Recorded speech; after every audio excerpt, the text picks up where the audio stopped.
What's going on, people? Welcome to another Emotion Football live stream. My name is Alam, and today we are joining Packers Commanders 1 minute into the game. So that's cool. I've been a little bit late for streams this year, but not too late this time. Big up King. Big up General. He says, I see a shadow. Facts. So I let the camera, I keep the camera on with the background just for vibes. You saw me walk back and forth to plug my charger in. Hold on. This volume is barely on. The hell? 3rd and 3 for the Packers. And Dontavian Wicks converts. Mess had dropped the link. Okay. Give me a second. Can you guys hear the commentary in the background?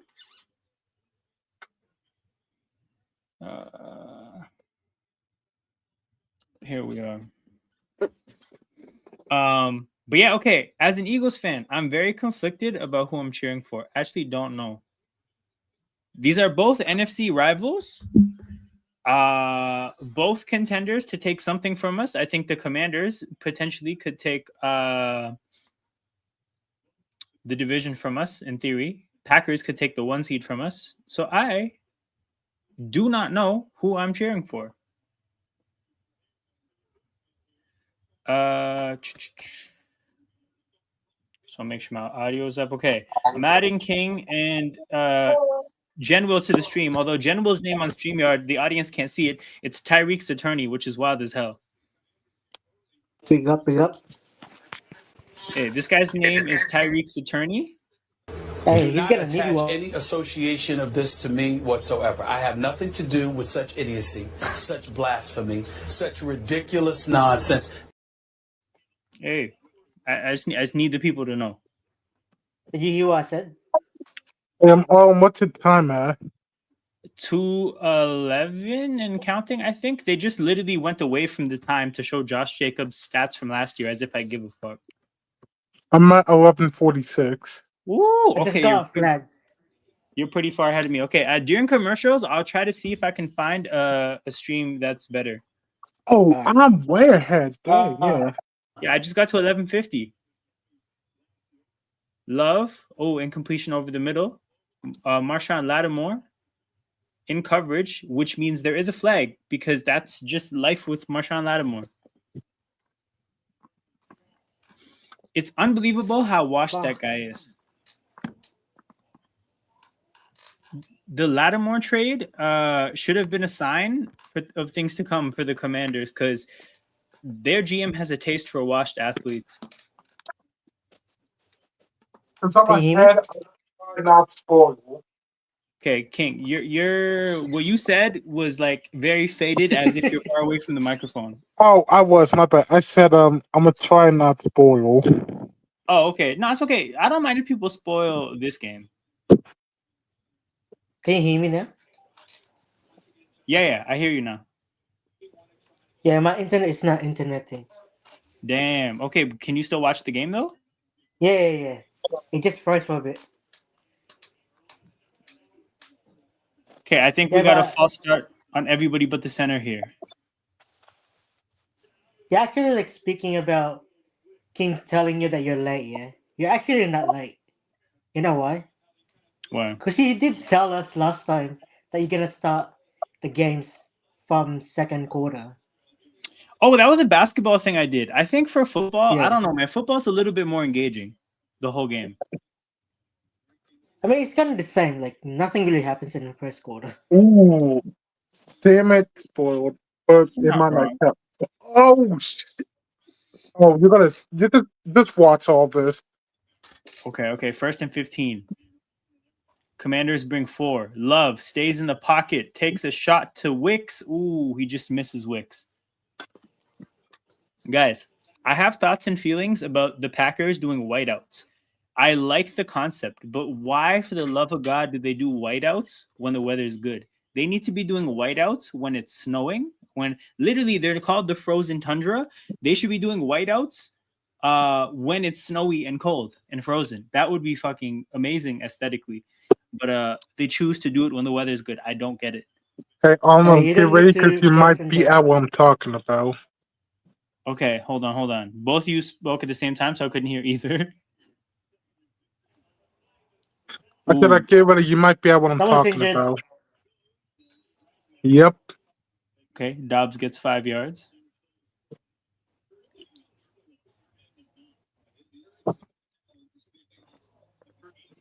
LaFleur is pissed. Oh, he is in pain.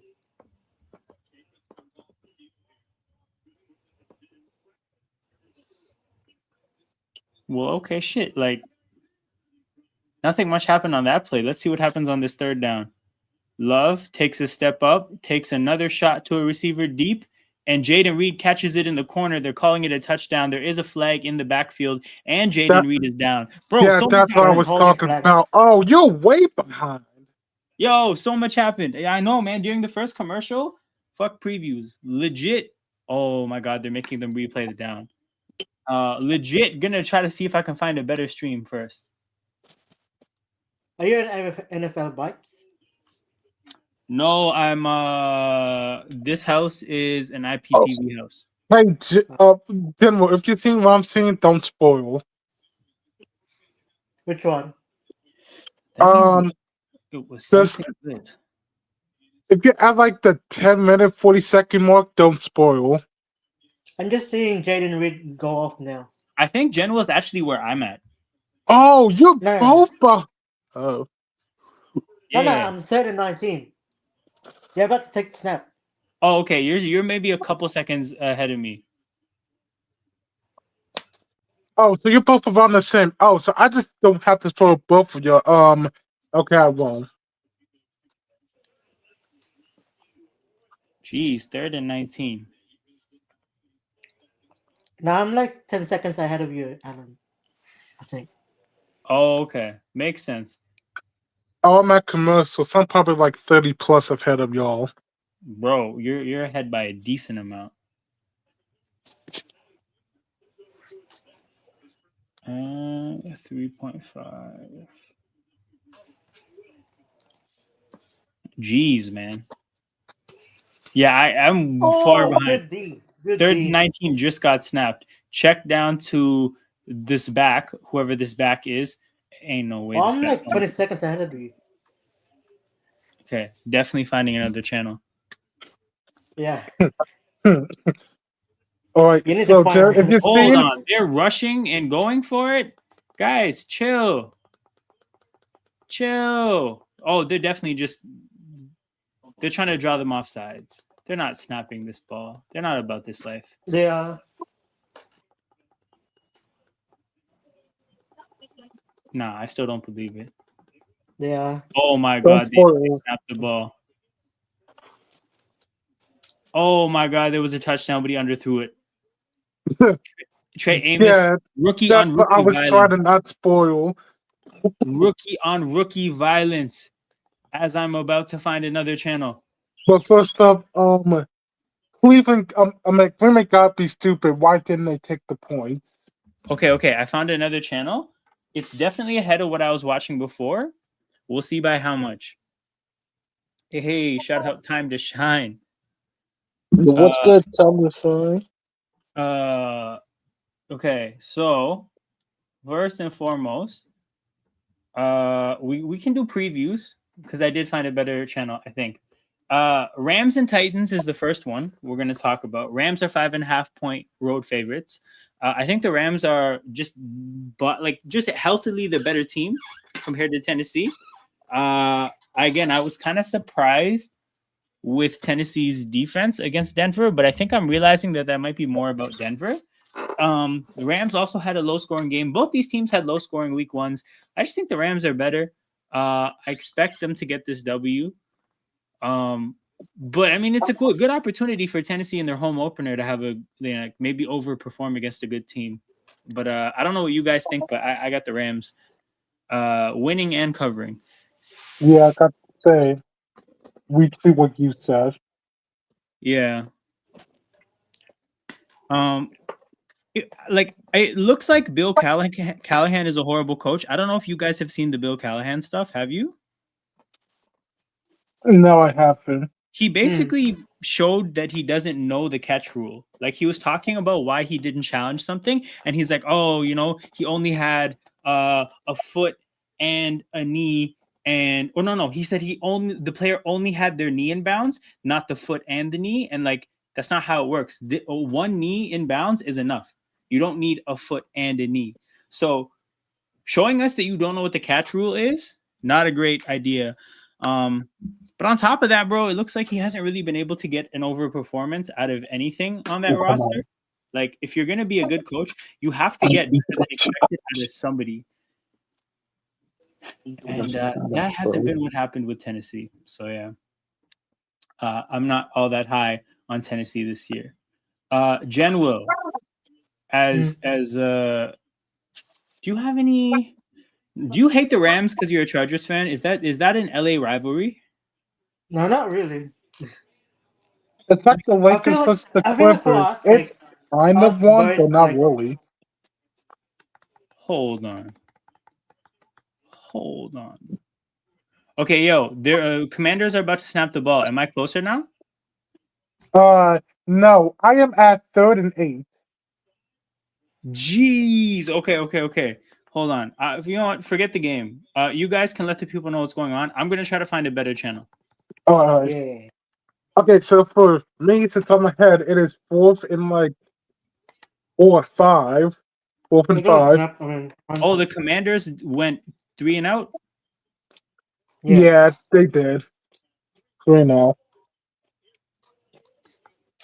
Okay, they're taking a punt at the Packers at their own 39 yard line. Jeez. I'm just about to see 3rd and 8 right now.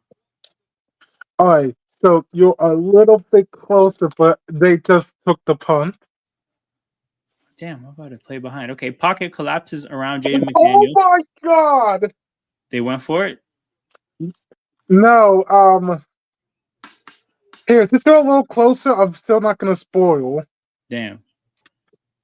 Okay, big play by Green Bay. Get off the field, 3 and out. Oh, Washington, you... Yo, okay, so Green Bay's probably pissed they didn't take that field goal now, right? Yes, absolutely. Like their defense handled Washington on that first drive, man. You could be up 3-0 right now. Don't mad about that. Okay, I'm about to see this punt. This is a backup punter for Washington, by the way. Something happened to their main guy. Oh my God, Golden, what the fuck? Bro, what is wrong with this guy? Oh, there's going to be a penalty? Yes, let's go. Let's go.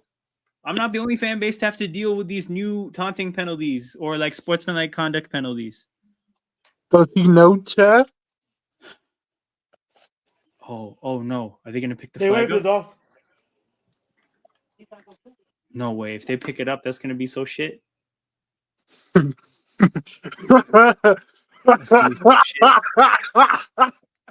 Oh, hell no. This delay is ass. Because now that guy just gets to live with his sins. Hold on, let's see this again. You're telling me that this is not worse than what Nolan Smith did? This guy put him actually, but you know what? Maybe he has to do that because he doesn't know for sure that Golden is down. It's okay. I can live with that. I just want to see somebody else get flagged for that taunting penalty that Nolan Smith got flagged for. That shit still pisses me off. But yeah, the next game. Yeah, I was saying. Go ahead. I was saying, like, I don't know about Rams fans, but I feel like we got shafted by getting moved to LA. So it doesn't really matter. Like, there's no rivalry there. Right. Yeah, I mean, the tough thing about the Chargers is I feel like they had a real fan base in San Diego. And then in LA, it's more or less a stadium that's filled with road fans more often than not. So that really sucks. They're basically the Clippers of football. More or less, yeah. Except they don't pay people under the table, so that's kind of fire. That we know of. Yeah. Allegedly. You know what? You're right. Allegedly, that we know of. Once again, allegedly. Allegedly. I don't know if you guys remember Jesus Samero, but they used to sprinkle allegedly's all over any segments that they felt like they needed it for. We also get Seahawks and Steelers in Pittsburgh. This is Pittsburgh's home opener. Only 3.5-point favorites for Pittsburgh against Seattle. But I guess maybe that's factoring kind of Pittsburgh's line play and their defense. If I had to call it, I would assume Pittsburgh gets the 4 points at home. Yeah. But yeah, it's weird because before the season, I would say that this is a significant test for Sam Darnold. But after watching last week, I don't know. Maybe not. King, what do you think of this matchup? I'm looking at one side of the field and one side only. Defense. Is this just was last week just a fluke and the Jets are actually a secretly good team? Yeah. Or is this defense just bad? Oh, he's gone. Okay. Yeah, we are getting closer because they're about to snap the ball, I think.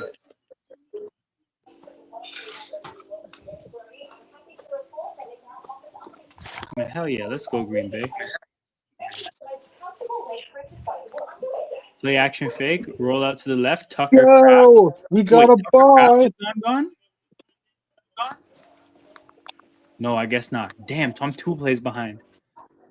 Okay, bots in the building. Shout out the bots. Yo, we folks. I hear somebody's commentary in the back, by the way. It's Jen Wells. It's absolutely Jen Wells because I hear myself echoing.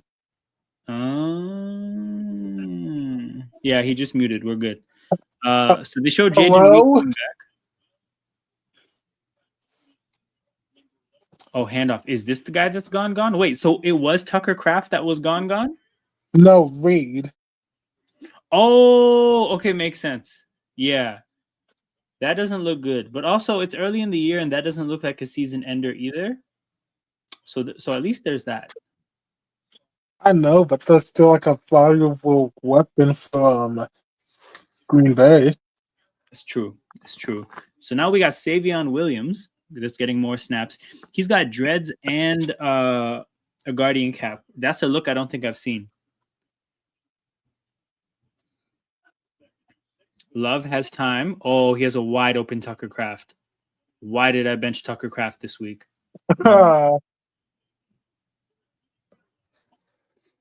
Dude, that's many the yards. Again, Green Bay could have been up 3-0. Chose to go for it on 4th down. Ultra aggressive. Man, they could have had a chance to make it a 2-score game early.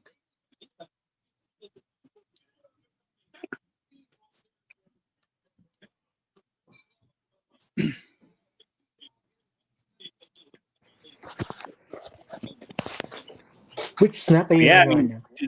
I'd love to see a better replay because I couldn't really see what the coverage was. But Tucker Kraft is wide open and he is one of their better weapons. Mm-hmm.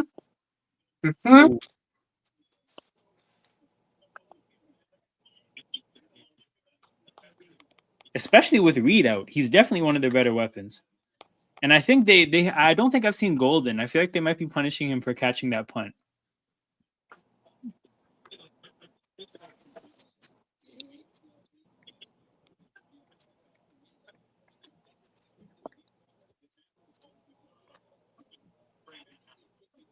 Oh, Romeo Dobbs has a guardian cap too. This is the guardian cap team.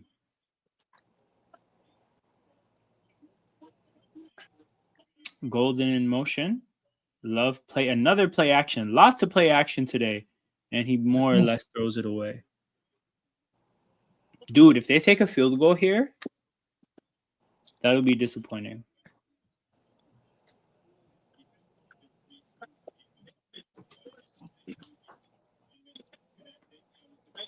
Third and 9. Yo, whose jewelry was that behind LaFleur? We need another shot of that. Somebody was iced out. Oh, have you been checking on Twitter? Like recently or just generally? I'm Okay, I don't know how recent it was, but yo, the rappers beef hate is hating plus hating is going crazy right now. The what? Oh, All these rappers oh, oh yeah, I didn't spoil that by the what way. DB was that? What DB just got trucked by Jordan Love? Um number What? dang. 23? Yes, Yeah, Trey 23. Amos. Trey Amos, the rookie from Ole Miss, by the way. That's your guy. That's your man. We don't talk about that. But hey, it's gonna go on commercials so I can say, yo, the rappers hating on these NFL players' chains are going crazy. Oh yeah. It's because the NFL players have they have serious money, so their Dude, jewelry is. it was recent too. Like I forgot who, but this one rapper who was saying like, "Yo, Jay just got some fake chains when he was playing against the Bears." Oh, I think it was Quavo that started it. He's I saying think it was like oh, Quavo or one of them. Yeah, Trey Amos, man. You got to go lower. You got to go lower. But yeah, we're on a commercial break again. You're right. I did see that. I saw the Quavo post. That's it. But there's more rappers doing that. I think there is. Let me just check on TikTok real quick. Yeah, I saw a TikTok video of it. The hate is real. The hate is real. Real quick, back to Seahawks, Steelers. King. So what I heard in terms of the recaps that I watched about this, the Steelers, is basically that at the end of the day, Watt isn't in his prime. He's still pretty good, but he's not in his prime. Hayward isn't in his prime. Ramsey isn't in his prime, and Slay isn't in his prime. So while they all are still good players, their defense just looks more stacked on paper than it actually is. And then offensively, their offensive line just really struggled. And their offensive line is really young. So these are players that are still prospects, but I think the Steelers are just generally going to have a hard time if they can't keep Aaron Rodgers clean. Yeah, that's why I'm gonna be more like on them because I need to really see if it's just fake news or not. Yeah, so Time to Shine. I actually saw conveniently that Green Bay put out a whiteout thing before the game. But also when it comes to these specialty, these special uniforms, usually they announce when they'll be wearing them months in advance. For example, the Eagle Kelly Green games are already identified which games they'll be wearing those jerseys in. So if you want to wear the Eagles Kelly Green when the Eagles are playing in that jersey, you can plan that out now. Even the Patriots, their white helmet throwbacks, the games for the special uniforms are always picked out long beforehand for the most part. But yeah, if you notice, bro, the thumbnail for this video, it has Jordan Love in a white helmet because I looked it up. So when I make thumbnails, I usually look up what uniform helmet combination they're going to wear, and I try to get a relevant picture. Do I think that's important? Realistically, not. Also, SofaScore just spoiled the touchdown for me. So the Packers, I'm about to watch them score a touchdown. I'm assuming on first down. That's so cool. Quick fake. Dobbs gets the touchdown on the slant. What was that, King? I was trying not to spoil, man. All good. SofaScore is gonna spoil it regardless. Oh baby, Romeo Dobbs first touchdown bet. You got a first touchdown bet. That's good money there. That's good money. Dude, Green Bay looks good. Yeah, they do. Also, I found the TikTok I was talking about. Drop that. Dropping the text.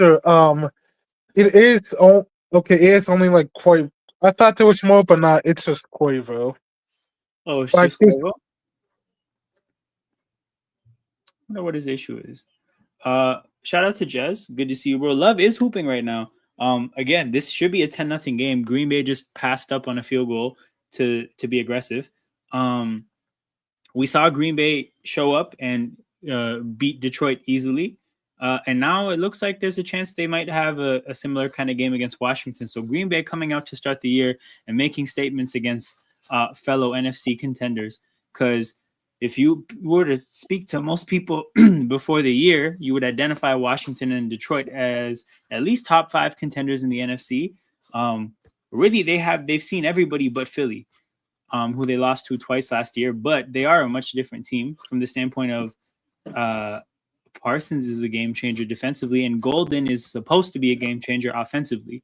And the thing about the receiver position is, like, if you get a bona fide number 1 option, it actually changes everything, because you're not, that guy is going to help the other receivers all fall into lesser roles, which they might all be suited for. Like when the Eagles got AJ Brown, it made Devontae Smith more valuable, because Devontae Smith was an okay 1, but he's a phenomenal 2. And then that makes Goddard much better as a 3, because instead of being the second most important weapon in the passing attack, he's there's a knock-on effect. So if Golden is a number 1, then like Jaden Reed is a 2, and he's probably phenomenal in that role. And then Dobbs is a 3, and then Tucker Kraft is the 4th most. Like there's a knock-on effect to a number 1 receiver joining the team. Is Matthew Golden that player? We're gonna have to find out. It doesn't look like it early on in the year, but that is the kind of hype he has as a prospect coming out of Texas.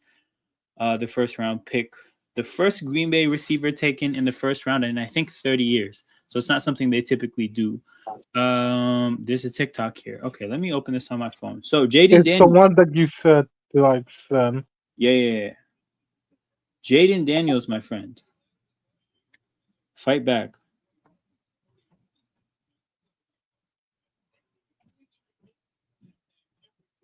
Also, thing is, you can look up Justin Jefferson's money. Why would you think his jewelry is fake? And even if it is, he has enough money where you would probably assume otherwise anyways. Oof. Van Ness buries Eckler in the backfield. What happened to Bill? Why are we not seeing Bill? I was excited to watch Bill Krosky play. See, I don't know if you guys could tell, but I paused right after saying his name to think in my head, that's his name, right? Yeah, it is. Eckler's looked like shit so far today. So it's only a matter of time, I think. Who's that third receiver for Washington? No way that's Noah Brown. That's Noah Brown? Look at Noah Brown still getting snaps. Mm-hmm. Okay, we got third down. Washington on their first drive went 3 and out. Second drive, on the brink of going 3 and out again, Micah Parsons steps onto the football field.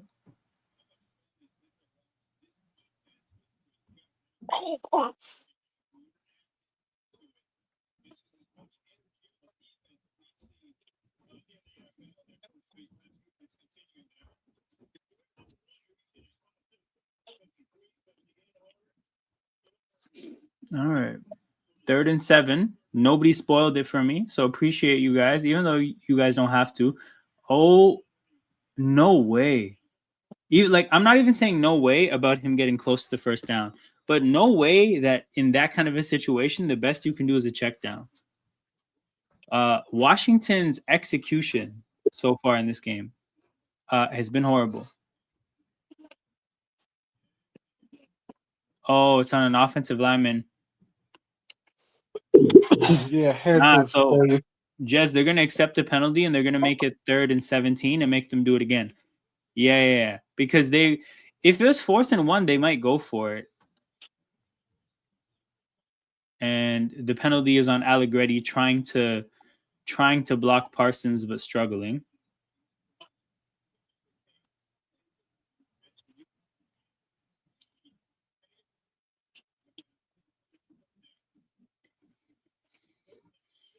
All right, 3rd and 17. I've seen Washington do mainly only short throws. And what do you know? 3rd and 17, another short throw. For people who aren't familiar, this was Washington's whole offense last year as well. It was working, so people didn't really criticize it too much. But aside from the occasional Terry McLaurin deep ball, this was an offense that threw the ball short a ton. They just happened to dial up play calls where the guy would catch it in space. Which is a credit to Cliff Kingsbury, but also that's not really something that's sustainable for long periods of time. But the thing people don't really talk about with Washington is that they have one deep threat. That's Terry McLaurin. Side like Debo, especially at his current BMI, he's not a deep threat. Noah Brown, not a deep threat, right? There's one guy. So Washington again does kind of rely on Jaden Daniels being Superman like because they play in a compressed field. We're going to another commercial break though. Yep, we are. Seahawks Steelers. Oh, okay. So matchups in this game, I think both offensive lines are pretty like they played pretty bad in the first game. So if you want to see quarterbacks pressed, this would be the game for you. But yeah, I'm taking the Steelers. This is not a game I'll be watching though at all. King, I don't know. I'm assuming you have Steelers as well, right? Yes. By the way, are you going to a Steelers game this year? I'll try, but these games are too expensive, man.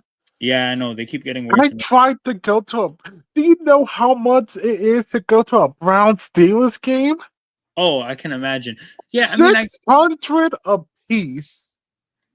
For where in the stadium?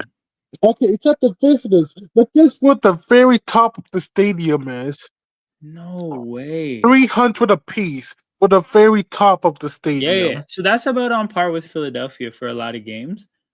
This is why me and my friend, we don't even attempt to see good games. Like we used to see Eagles Commanders before Washington had a good quarterback, like during Sam Howell, Taylor Heineke days.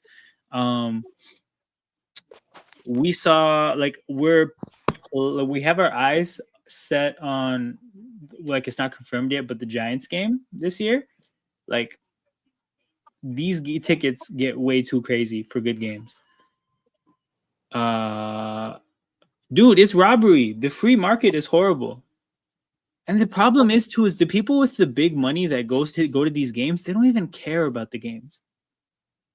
They just have the money and want entertainment. Like, I remember one time I was at a Raptors game, different sport, but same culture. And like, there was this like older couple in front of me that literally left with 5 minutes to go to beat the traffic. And it's like, for them, it was just a night out.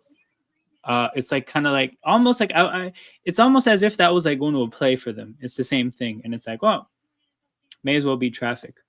That culture of sports here is real nasty. The next game we're going to look at is Bills Jets. The game is back, but I find Bills Jets is a very interesting thing because, like, real quick before the game comes back, Buffalo really struggled with Baltimore's running game. Even though they won that game, don't let anyone, distract you from the fact that they were horrible against the Ravens' rushing attack. Matthew Golden gets the end around. The Jets' running attack looked solid last week. So we'll see if Buffalo learned anything or if their issues are fixable. But big matchup for the Bills' rushing defense. First year plus 59 game, and we think that's a bump. Yeah, man. So it's 59 a game. Do you have to still buy a membership before you get a chance to buy your tickets?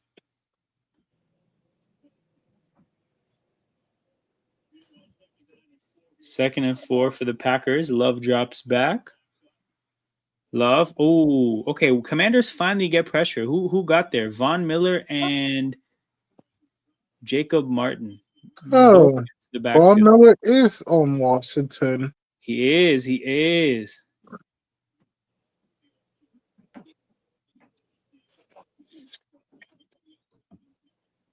Because I know the way the whole idea of European sports, I guess, ticketing is that like you have to be a member to even have the opportunity to buy tickets. So you have to buy a membership. And I don't mind the concept because I think the exclusivity ends up making the market less horrible.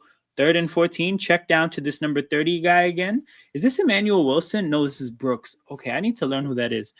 Because he's done well with some of these dump offs and almost getting first downs. 4th and 4.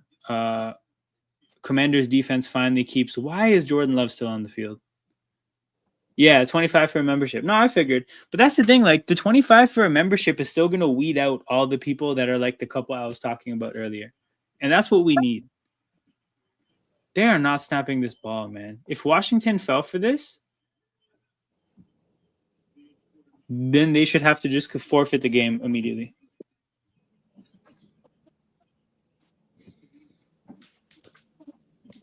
But the thing is, Time to Shine is like, this is only the starting point. Because, so, I mean, I haven't looked at Raptors tickets in a long time, but when I was in high school, you could go to a game for like 40, 50 bucks and get pretty good seats.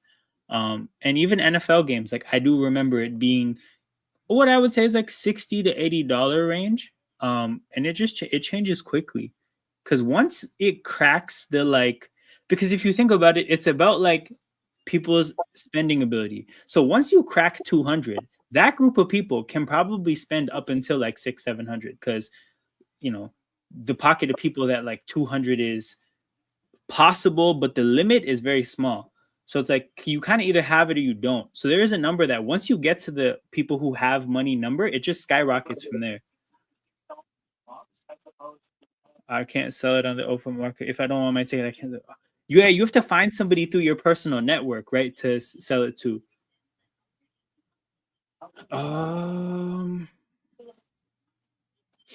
yeah, okay, where is it? Bills Jets. So again, Bills last week, their offense did great. And here's the thing: I still think Baltimore's defense is very good on paper.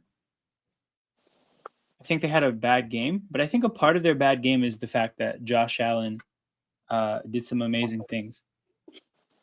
So I think their offense had a great day against pretty good defense on paper. Baltimore's defense is significantly better than the Jets. So I expect Buffalo to be able to score a lot of points on New York. The only thing is that like if you think about how the Jets played against the Steelers, there's a chance the Jets could score a lot of points too. They can run the ball, not as good as Baltimore, but they can run the ball. Yeah. Dude, the bots are going crazy.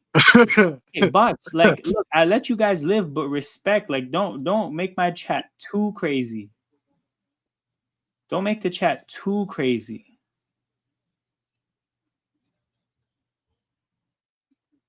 But yeah, the Jets' passing attack is obviously worse than the Ravens because Lamar much better than Fields at throwing a football. From a weapon standpoint, they're probably pretty similar. Like aside from Zay Flowers and Garrett Wilson, no, you know what? Baltimore's a little bit better. So yeah, like this game could quietly be a shootout. It's in New York. New York, almost won a game. I'm sure they're going to want this game pretty bad. I like Aaron Glenn as a coach. I don't expect the Jets to win, but I do think there's a chance this could be a very entertaining game in a shootout. Even on Sarcasm City, the boss been going mad again. Now football season must have guys excited again. Not for sure. I've seen some interesting bots though, right? Because these bots are fairly harmless. They are just trying to advertise the game. I've seen bots pretending to be other people. Bro, I've been in a Sarcasm City stream and a bot was pretending to be me. It was crazy. Bro, it was crazy. They put the name as Alam and then put the In Motion Football logo as the icon. And they were just in the chat saying stupid stuff. And I'm like, dude, I'm here. Like me. I'm not typing, I'm on the stream. And this was a couple years ago too. So that's a different level of desperation because impersonating me is insane. Wait, they called roughing the punter or no, it's a face mask on Green Bay. Yeah, it's on Green Bay. See, I don't understand it. And I would love to get a football person to explain this. What possesses people to hold on to face masks after they're grabbed? I can imagine accidentally grabbing somebody's face mask and then immediately letting go because you're like, shit, I can't do this. But that guy held onto his face mask. No, grabbed onto the face mask, held onto it, and then pulled the guy by it. Like, what do you think is going to happen? So the Commanders have 11 yards in the first quarter. This is where they had it in the first quarter. Their worst first quarter since 2017.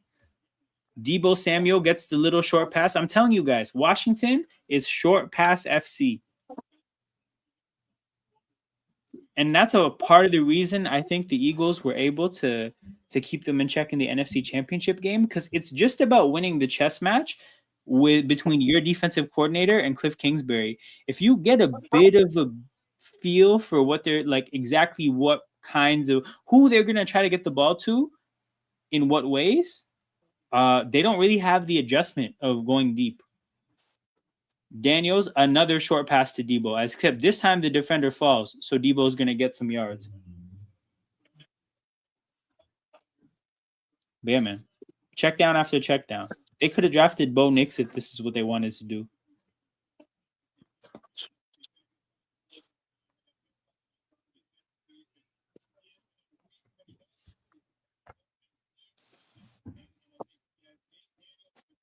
So we got 3rd and 3. I think this is Washington's first time past midfield. The momentum in this game is pretty one-sided. I wonder what it would take for them to go for it on 4th down. 4-yard pass to McLaurin is completed. This game is trash. So we'll never know about that 4th down. General, did you try to say something? I said this game is trash. I need over 35.5. Oh, okay. Yeah, I don't know about that, man. I don't think Washington is showing up to score points. Who does Washington play next? Ain't it y'all? No, we play the Rams in week 3. They play. They play the Raiders. Oh, okay. They'll be fine next week. Dude, you know what's crazy? Detroit plays Baltimore next week. So Detroit is in a must-win game against Chicago already. Because if Detroit loses to Chicago, they're starting 0-3. Now, the chances are they're not going to lose to Chicago. But remember, that is the Ben Johnson return revenge game situation. So that game is going to have a crazy atmosphere and a crazy intensity. And you know, if the players respect Ben Johnson, they'll be playing for him. And the Lions players, I mean, Amon-Ra already came out and said that they're going to be booing Ben Johnson. Like, the players are going to be booing with the fans. So, you know, those type of really intense games have a chance to go either way. Detroit has to be very careful against Chicago. And I think I've just accidentally previewed my preview for Lions Bears. But it's going to be a great game. 3rd and 9. Jaden Daniels drops back. Very clean pocket. Takes his time and finds Noah Brown. But, you know, the ball placement made the receiver stop running the route to just stay there where the ball was coming.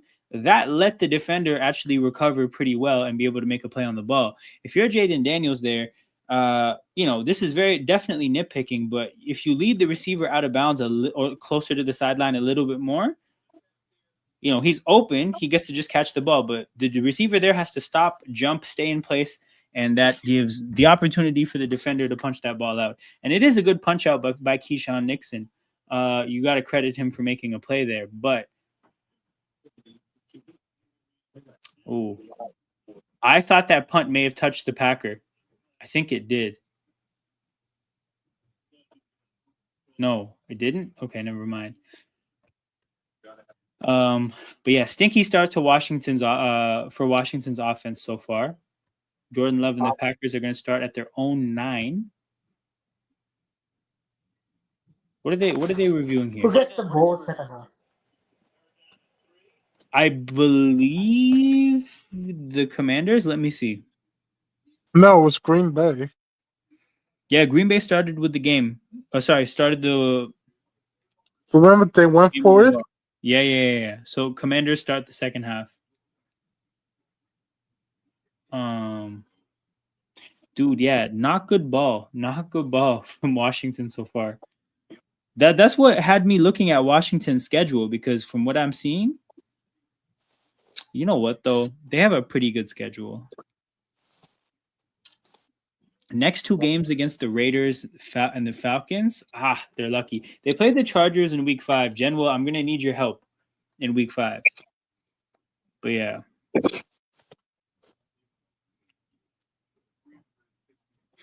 What game was next? What game was next? Okay, so Bills Jets. I guess I already talked about this a little bit.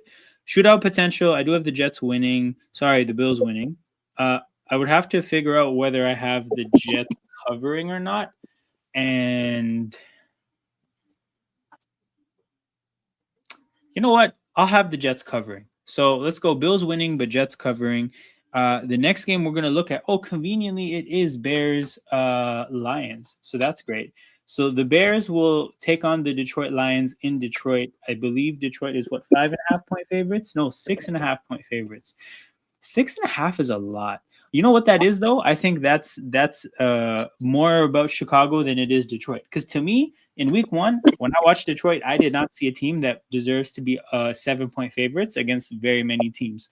But Chicago also really, if you take out their take if you literally take out their first drive and you take out the pick six, they had a really bad game. Um, their game got saved by literally, I think, 8 plays in total, because that's what the first drive and the pick six would be. Yeah, Bears Lions. I definitely have the Lions winning this game, but both these teams are 0-1. Both these teams had disappointing losses to division rivals. I think both teams are kind of going to leave this game feeling like, we started this game 0, like if they lose, we started this season 0-2. We lost to 2 division rivals to start the year. That's a horrible way to start the year. And I think that pressure is going to make this game amazing, right? And I haven't even brought up the Ben Johnson. Oh my God, Jordan Love takes the shot on first down. He has Matthew Golden, but he missed him. So close. He missed Matthew Golden. Ooh. Ooh. By the way, did you guys see that the Packers handed Christian Watson an extension? Why? Actually, yeah, why? Like, he's in the middle of ACL rehab. You're probably going to have to wait to see how he looks after rehab. You signed him to a 1-year extension, which is next year. Year one off an ACL is usually the worst year. So, like, you're giving him $13 million a year. Oh, good run by Josh Jacobs. $13 million a year to probably have a down year. He hits free agency after that. You drafted a bunch of receivers anyways, because they have, Savion Williams, Dobbs, Jaden Green, just a bunch. Like, that extension was ridiculous to me, but it is what it is. Packers have had a good offseason. The problem when you have a good offseason is I feel like it gasses up your GM, and then a bad move comes Maybe after. they're gonna try to flip him. Oh my God. 3rd and 1. Jacobs gets the yardage. General, I could barely hear you, so I'm not. I know you said something, but I can barely hear what you said. No, I said maybe they're gonna try flip him. Flip him, maybe, but again, you don't have control over him beyond next year, and next year is going to be year one off a major knee injury. By the way, guys, Green Bay is playing today without 2 starting offensive linemen. For those Oh of you yeah, I saw that. That was impressive. This is impressive from they're them. doing this with 2 backup offensive linemen, and I say that because I realized I just saw Darian Kennard, who was on the Eagles. Love takes another deep shot, this one out of bounds. This guy's campaigning for the referees to call it a catch. Out of bounds? I think that's what. No, just continue watching. Oh my God, he made this catch. Yeah, he made it. He Oh absolutely my made God, it. what a catch. That angle is, yeah. What a catch by, is this Savion Williams? No, it's Heath. Oh, it's Heath. What a play. Insane play. By the way, this is their like 5th or 6th best receiver, and he just made that catch.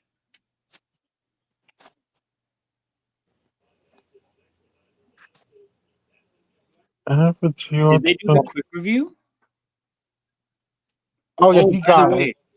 I noticed all these diamond chains behind LaFleur. They just showed the Green Bay bench again. It's Christian Watson's jewelry. Dude, what a catch. What a catch.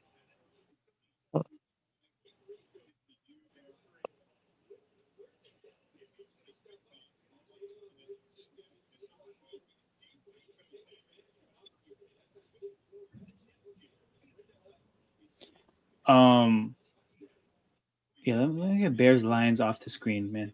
The game is too good right now. Oh, Average yards per God. play for Green Bay 8.7, Washington 1.9. Imagine averaging 8.7 yards per play. Oh my God. Shout out to Washington, man. This probably isn't that familiar. Just 2 games ago, they were experiencing the same shit.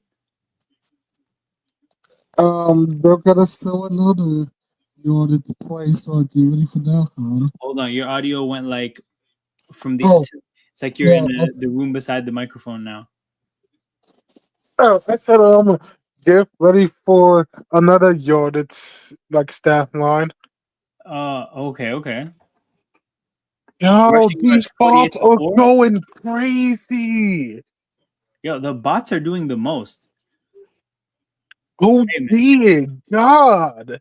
Yo, shout out to the engagement farming that's going on for me. Insane engagement form, but man, I'm the one who has to control them. That's true. It's really deep. Dude, Another one? my bad for my bad. Nah, you Make good, it but to oh my follow on the. God. Where's everyone else? Shout out to anybody that would like to be active in the chat. These bots are making it difficult for you. I want to know what kind of hit rate are they like? Actually, there's no link. Oh my. Okay, something wild happened. Don't tell me this is a defensive touchdown. Wait, no. Josh Jacobs getting tackled? No, this must be the next play. Okay, it's not as crazy, but you know, it's impressive still. Oh, it's It's just, impressive. yeah. I don't think anyone on the Commanders defense did anything impressive. Okay, it was probably an offensive play. You're just gonna see it soon.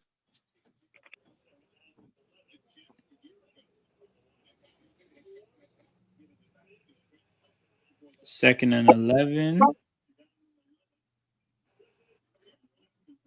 Play action. Okay, Tucker Kraft. Oh my goodness. I told you this guy's him. Why did I bench him in fantasy? You know what though?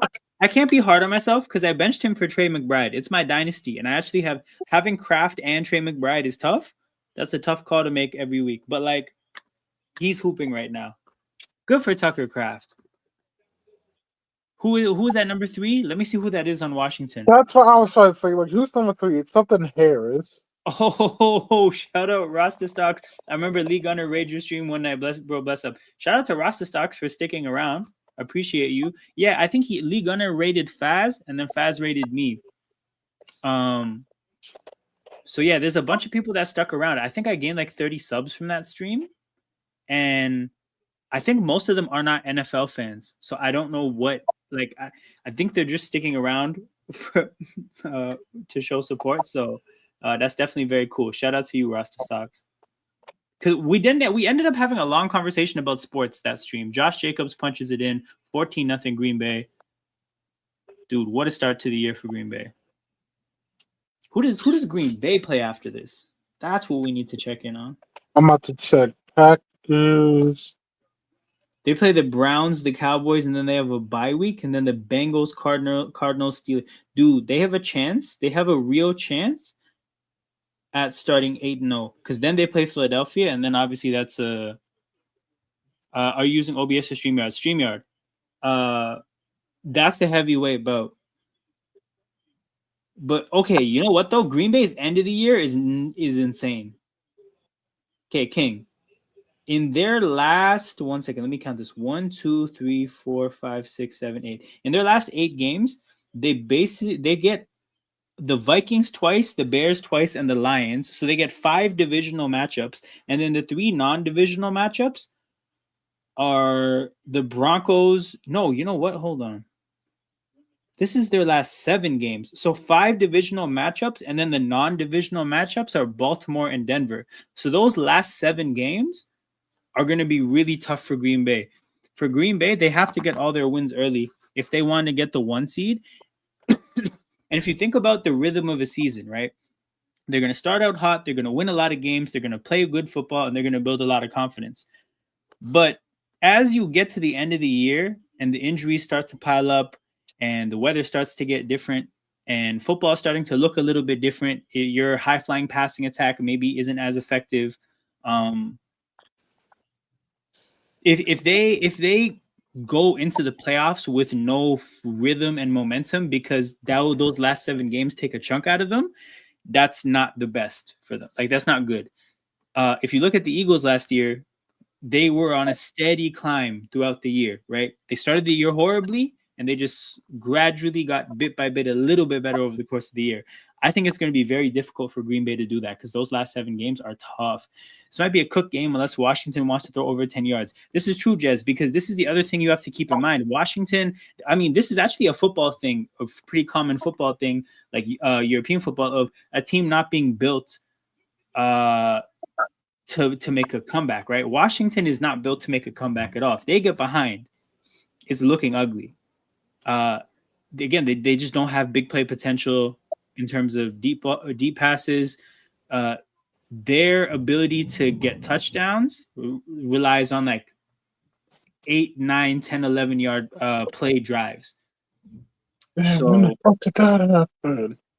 those take a lot of time. Those require a lot of good execution because when you have to string together 8 or 9 plays to score a touchdown, all it takes is one play to go wrong to mess the whole thing up.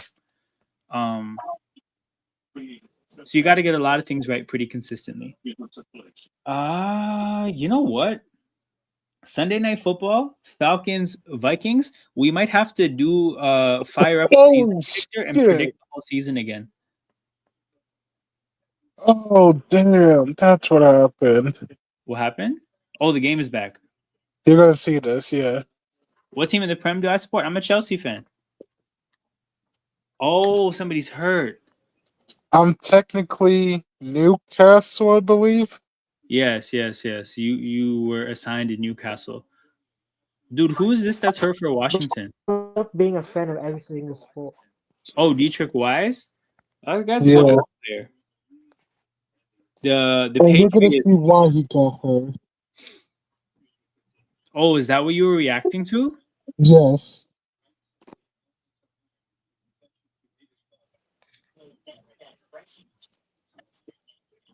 Oh, it's probably a broken leg. Yikes.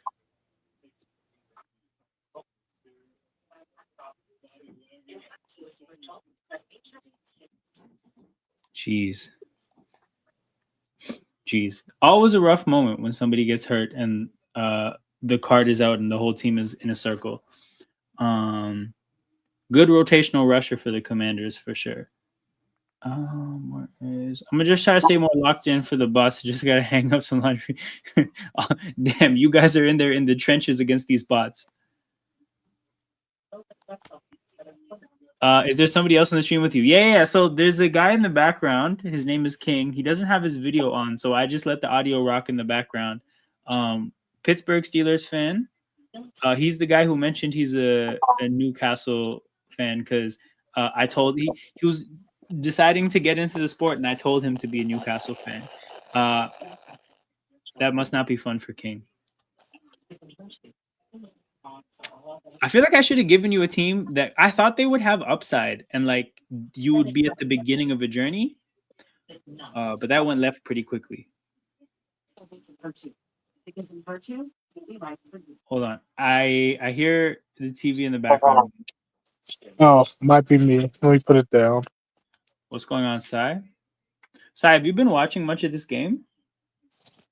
Because Green Bay looks good. Washington doesn't. Okay, you know what? The schedule conversation is nice. So we're gonna put the game previews on pause. I'm gonna show you guys Green Bay's schedule.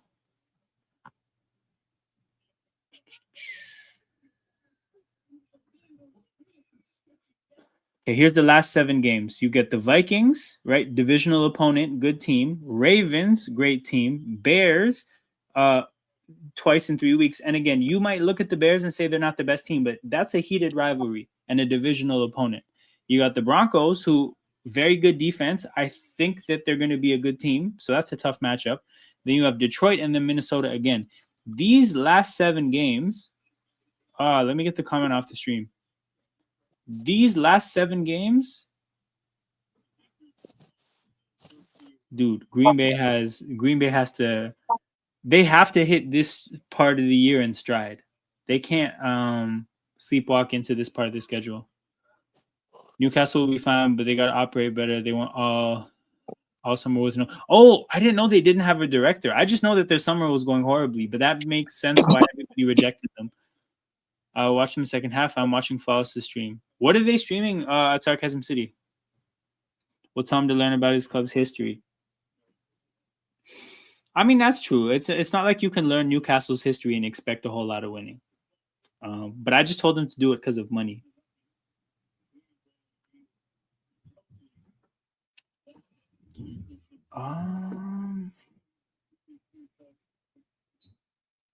But yeah, Washington. So Washington gets the ball back to start the second half. I don't know if they could find a way to get a second drive out of this half.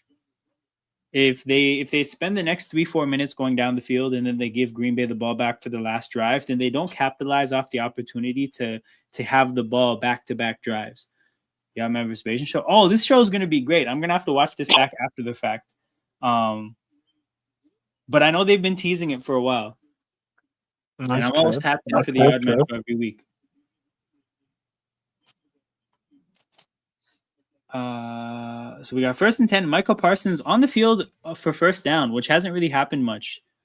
We've seen him come onto the field for third down a bunch. Debo in motion. Hey, Bill with the ball. 5 yards for Washington. So the Commanders did something with Michael Parsons here that the Eagles would do when the Eagles would play the Cowboys, and that's to kind of just accept that you're going to have a really hard time blocking him and just leaving him unblocked and reading him. So, oh my God, Jaden Daniels. First of all, put the ball behind Terry, so Terry almost tipped it in the air for it to be a pick. But then Terry found a way to catch it, and everything that happened set him up to get hit. So, Jaden Daniels playing with fire here. Apart from Ravens, Packers can win remaining. All can win. No, like they're the better team in almost every matchup they play, but divisional opponents back to back, especially this division, it's just they're going to be difficult games, even if they win. Those are the kind of games that take something out of you. The Eagles have a horrible schedule as well, by the way. I think the Eagles might have a worse schedule. King, you were actually going through it.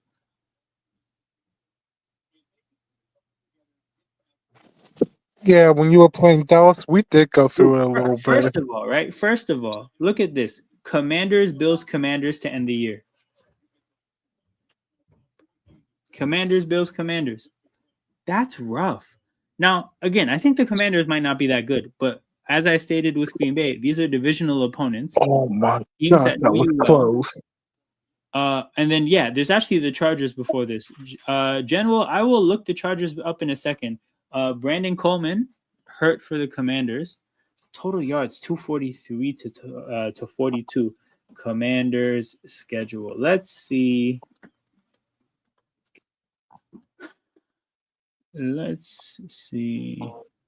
How why did I wrong C team? Chargers. Okay. That was the second Commanders first down of the game? Yes, it was. These are belt activities right here.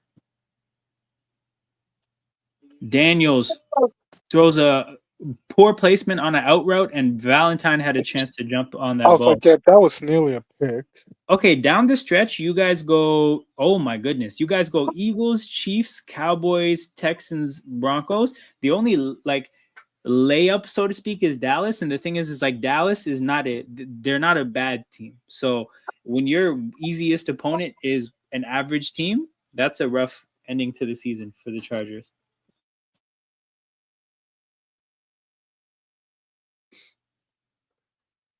Second and 10, Daniels to Noah Brown. Noah Brown gets 9 yards. That might be no. You know what? He did throw it deep to not deep, but he threw it to McLaurin a little bit further down the field. What I was gonna say is there's a chance that that 9-yard pass to Noah Brown is the longest attempted pass. But I guess not. Chiefs have a bad run as well. We're gonna check that out as well. Don't worry. Bill gets the first down on 3rd and 1. By the way, guys, in my opinion, with the way Bill Merritt Krosky or Krosky Merritt, yeah, Bill Krosky Merritt, the way his stocks are rising and the way Bill Belichick's stocks are dropping, in my opinion, this guy is the Bill. Like, if you want to talk about the other guy, you have to say the full name. But just the name Bill itself, to me, is this guy. Dan, you can't do I that, love man. this play design, by the way. So there was the fake No screen. one knows this Bill. Hold on, Gemma. Your audio is really low. I said no one knows this Bill. You can't do that to Belichick. No. This Bill is him. If you play fantasy football, you know about this Bill. You know what? The Chiefs' stretch run is not horrible. It's not horrible. You got the Titans. That's a layup on December 21st. 2nd and 5 for the Commanders. Packers bring the blitz. Daniels sits in there, but delivers another poorly placed ball that a Packers DB has a chance to break on. It does feel like he's going to throw a pick at some point today.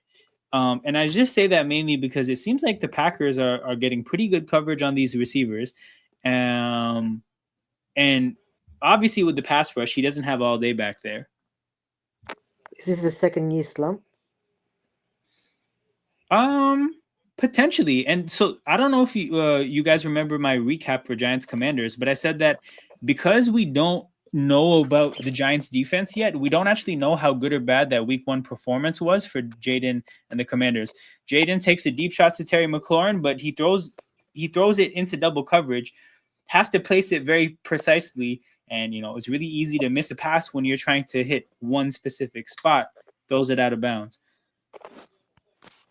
First time I'm playing though, JD in my fantasy with Debo. Yeah, man, fantasy football, not fun. Oh, okay. This angle showed the play design. It looked like Zach Ertz was supposed to get a pick. Oh, I can hear a lot of background from Janwo's mic, so I'm just gonna mute. Hold on. Yeah, I'm just gonna mute you for a second. Commanders take the field goal, so 3 points for them. But yeah, Zach Ertz was supposed to get a pick. Like, he was supposed to kind of get in the way of Terry McLaurin's defender, and he didn't. But the fact that Jaden threw it anyway, it kind of shows that was like a one-read play for him. Like, that was the player he was throwing it to, and he made his mind up before the snap.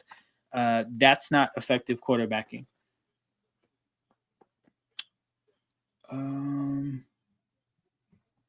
But yeah. Just going back to the Giants game, Commanders? You asked me if the Giants are terrible or the Commanders are good. I will go into Giants is terrible because. Go ahead. Oh, because they pretty much didn't play Abdul Carter. He was sitting the bench. See, this is what I was gonna say, because the Giants have a bunch of defense. They have a bunch of players on paper defensively. We just hadn't seen it on the field yet. It didn't look that good in week 1, but I didn't watch much of that game, so I wasn't really able to say. But like you said, they didn't play Abdul Carter that much. Even without playing Abdul Carter, Brian Burns and Kayvon Thibodeau is supposed to still be pretty good. Dexter Lawrence is obviously supposed to be amazing still. They added Javon Holland at safety. They added Paulson Adebo at corner, who's functional. Like, he's not anything special, but he can play corner. It was supposed to be good. And if we accepted that their defense was good, then the Commanders had a good game. But I get the feeling that the Giants might just be the same old Giants. And if you score 21 points against the same old Giants, then that's not a good offensive performance. We're going to be able to reflect on the Commanders week 1 better the more we get to know the Giants. But we can say with certainty that this is a really rough game for the Commanders offensively. But the thing we could learn from today, though, is that maybe we should be a little bit more forgiving with Detroit because the Packers defense just looks good. So if you had a horrible game against a good defense in week 1, that can happen. But that's the kind of stuff that begins to happen the more football you watch. Savion Williams gets the handoff and gets 15 yards. You can kind of better contextualize specific games as the year goes on. So remember when I was doing my rankings yesterday and I was saying like you kind of have to keep a lot of these teams close to each other because not enough has happened to truly separate teams. It'll be these kind of comparisons we can use to properly separate teams. But yeah, Jez, next year I tried to do it for this year. Next year we can do Emotion Football Fantasy League. Hopefully we have a bigger community, so we have more people that are down, and I'll work on it a little bit earlier in the summer. And it'll be fun. Damn, I need to get some water at some point. Jacobs gets 5 yards and a first down. There's a flag on the field though. What I would say for any like new NFL fantasy players is just follow rankings initially. Like start at the rankings, and if you feel strongly about anything, go away from the rankings. But start at the rankings, and then the more you play, you'll begin to develop a feel of what you think is the right pick and the right player to start. Blah blah blah. Fantasy football is fun when it's fun, and it's horrible when it's horrible. Like there's not really an in between.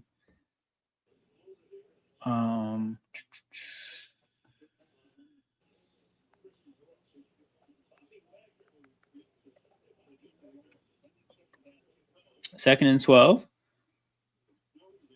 So, but when the Commanders got the ball, I talked about how it looked like from a time management standpoint, I didn't know if the Commanders were going to be able to get 2 drives out of this half, because you would ideally like to have the last possession of this half and then you get the first possession of the second half to get back-to-back possessions. But they are 1 play away from potentially getting the ball back with about 2 minutes to go. So that reality is kind of close to being true. That would be helpful to get back into this game. Oh, yeah, the Giants play the Cowboys. Giants at Cowboys. Oh, Love, 3rd and 11. He looked like he wanted to take a deep shot, scrambles, cues up another deep shot, airs it out to Dobbs, and Dobbs ends up just playing DB so that Lattimore doesn't catch an interception. Commanders get the ball back. Chance to make it a 1-score game before they get the ball to start the second half. Look at Washington potentially breathing life back into this game. Their defense is going to need to do more of that, but it does look like they've been able to have some solid possessions. So what I've seen from Green Bay so far in this game, because I watched chunks of the game against Detroit, but not all of it. In this game, Green Bay isn't actually like,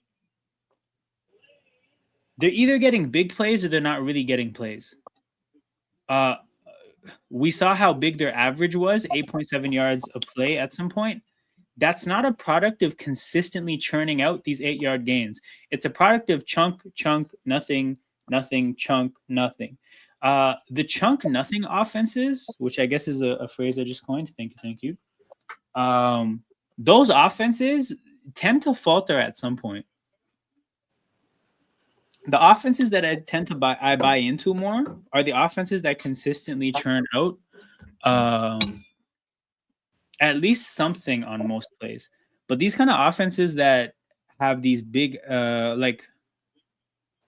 very big moments and then nothing. All it takes is a team to figure out how to make you have half the big plays, and they're probably going to hold you to a few points. So we're going to have to see how Green Bay develops in that sense. Jordan Love is kind of a big play quarterback at this point. Daniel scrambles for 7 yards.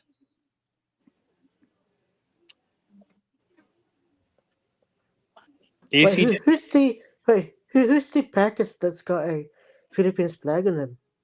Sorry, who's the Packers that what? It's got a Philippines flag on the helmet. Hold on. Maybe it's your audio. I can't really hear you. Who's the Packers that's got a Philippine flag in the helmet? Oh, the Filipino flag. I'm not sure. We'll have to look that up. Hold on. Packers player with a Filipino flag on helmet.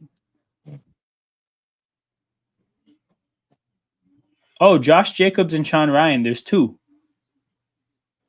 Oh damn! I didn't know that. Me neither. Okay.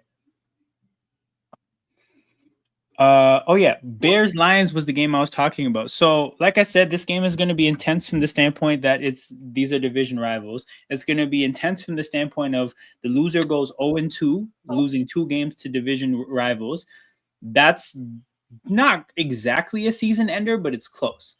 And then it's going to be a crazy matchup because of the Ben Johnson factor. So, this game is going to be, I think, it's just such a high stakes game in week 2. And this is the beauty of football, because somehow, some way, somebody ends up in a must-win game in week 2. So again, I feel horrible for whoever loses this game. Their season is going to be very depressing, most likely. I think the Lions win this game. And again, I talked it out loud, kind of just talking through what I'm seeing, but this Green Bay performance right now makes me feel less pessimistic about the Lions. Like, I think the Lions maybe just drew a tough matchup in week 1. And it is what it is. Bad things happen sometimes. I think Detroit bounces back. And then if you're Chicago and you lose this game, that's going to be horrible.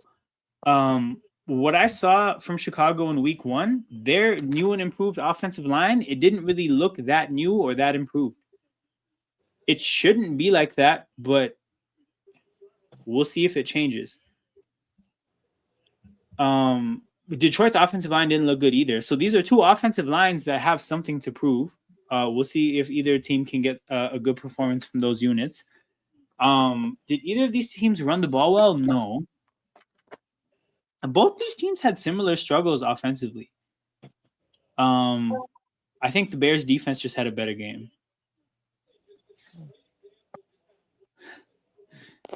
Man said, please, Terry, do something. Bro, Washington barely throws the ball downfield. So if he does something, it's going to be in increments. I lied. They took 1 deep shot to Terry. But that's the tricky thing about this Washington offense is they love a check down or a screen or a swing pass. Eckler up the middle.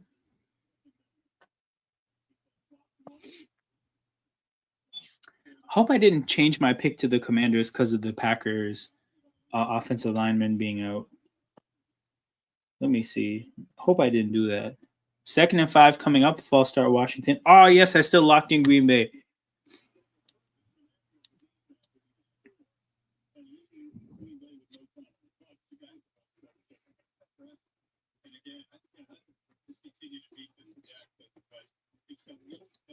Damn it.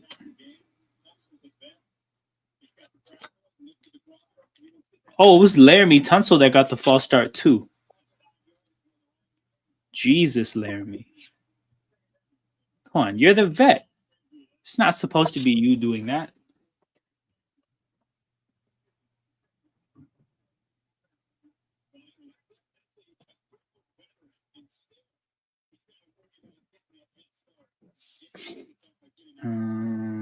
Big 2nd down here. Minute to go. Both teams have all their timeouts. So this could be a very slow minute. Micah Parsons on the field gets chipped by a running back. Oh, great play by Micah Parsons to not fall for the screen. Chases down Deebo Samuels, who gets like 6 yards. Once again, reminder that Washington loves the screen pass. Shout out my guy Lucas. If you want Terry to do something, you better hope they dial up 4 screen passes to Terry, because that's how it's going to happen today. 3rd and 4. Washington still, no team used the timeout, by the way. Both teams content to watch this series be the last series. Oh my God. Jaden hangs in there, takes a shot, and then throws a jump ball to Austin Eckler against Xavier McKinney. That's a disgusting decision right there. That is a horrible deciding to take a shot in order to give Austin Eckler a jump ball opportunity against Xavier McKinney is ridiculous. Now, that's why playing the quarterback position is difficult. But bro took a hit for literally nothing.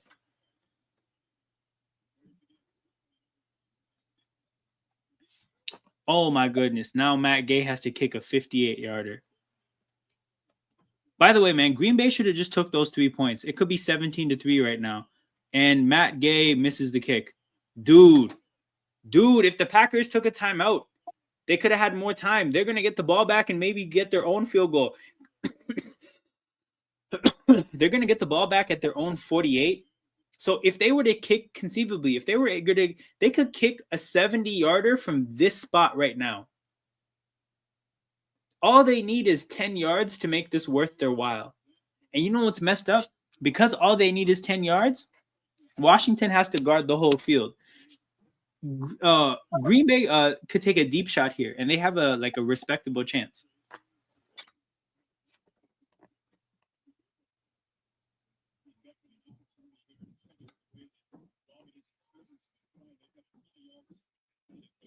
Yo, General, you really used his full name. That's crazy. Man said we're using the whole government. 4-man rush, lots of space. Love takes a shot to the sideline, and bro, there's 18 yards right there to Wicks. And they have 8 seconds. They could still take another shot.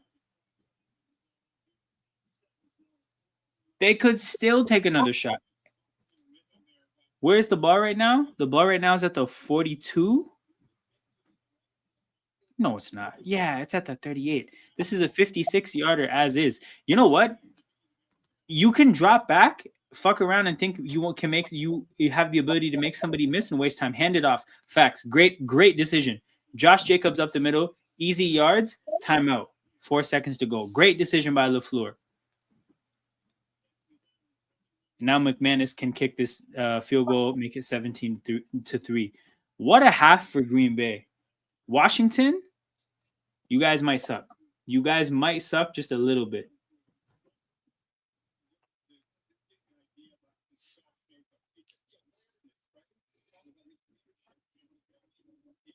Hey, man. I hate it had to be them, but Cliff Kingsbury and Jaden Daniels. That shit is a 2-pack of ass. I hate it had to be them, but it's the truth. 48-yard attempt. You're not about to believe this. Oh, he's going to miss because SofaScore didn't update the score, so I already know. Damn, the kickers really went band for band. He hit the upright. The kickers went band for band. I think they both missed from 48 too. No, the other kicker missed from 58. Never mind. What? Jaden Daniels is wearing a winter hat at this game. Hold on. What is the temperature in Green Bay right now? 15 Celsius? 59 Fahrenheit? That shit is beanie weather? Jeez.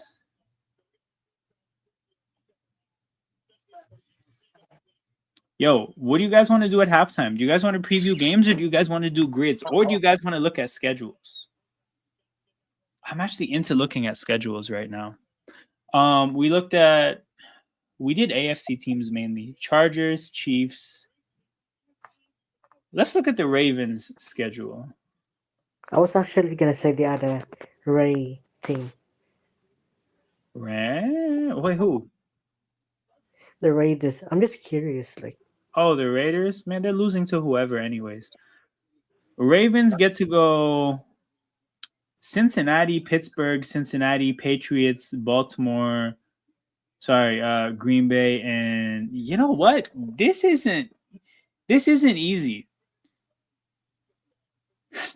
this is not easy because these are two respectable. These are the division rivals that are actual rivalries. So you could say that the chances are that they're going to split these divisional matchups, which just leaves them Green Bay and New England, which they're going to beat New England. So then the matter is like you either lose to Green Bay and you end the year 3-3 in this stretch, or you beat Green Bay and it's 4-2.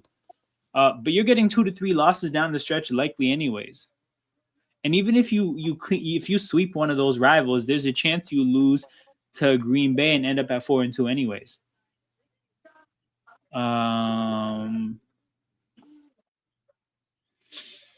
You know what? I'm just gonna look at the Dolphins schedule to see who gets the easy wins down the stretch. Because that team, when they have their interim coach and Tyreek Hill is traded, that's an easy win. And Zach Wilson is the quarterback. Okay, down the stretch, Tampa gets the easy win. Cincy gets the easy win. Pittsburgh, Commanders. Damn it, the Commanders get a good matchup. Baltimore, Buffalo, of course, we knew that. Okay, what about the Saints? Saints schedule. Hilarious. I did not expect us to go down this route of looking at bad team schedules, but this does kind of show you who gets the easy wins. Yo, the Saints don't play any playoff teams down. The Bucks, bro, the Bucks have two soft matchups down the stretch. The Bucks are going to be winning games. I don't know if they're going to I don't know if they can be in the 1 seed race, but if they are, or they have a much easier schedule than their opponents. Green Bay and Philly both have tough stretches. The Bucks get to play the Saints and the Dolphins. Bro, Titans Saints at the end of the year? What a horrible game. Okay, this is the Saints. What else? Who else is really bad? Oh, the Browns will be really bad by the end of the year.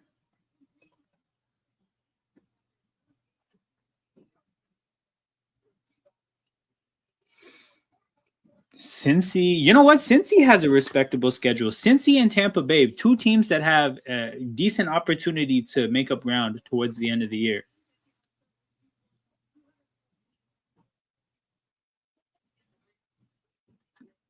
All right.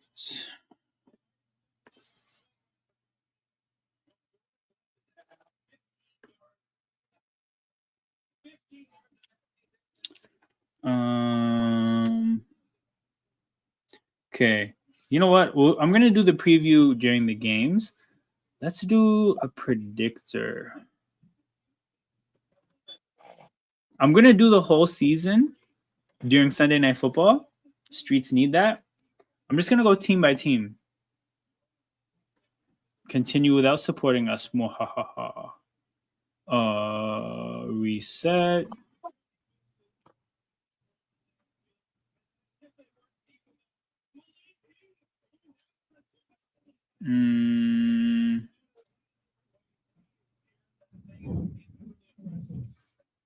Okay, hold on. What team do we really like? Are we really interested in terms of seeing where they finish? I don't think people really care about Tampa Bay. I'm interested in how they finish, though. Oh, you know what? Let's do Green Bay. Let's do their path to the 1 seed. So they're winning this, they're winning this, they're winning this. Right? Cool. After the bye week at home, they're winning that. They're winning this shit too. My goodness. Okay.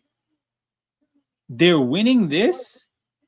They're getting slept in one of these games because they play Pittsburgh they play Pittsburgh when Pittsburgh has extra rest in Pittsburgh in an Aaron Rodgers revenge game. And then they play Philadelphia when Philly is off a bye week. So they could lose both of these games.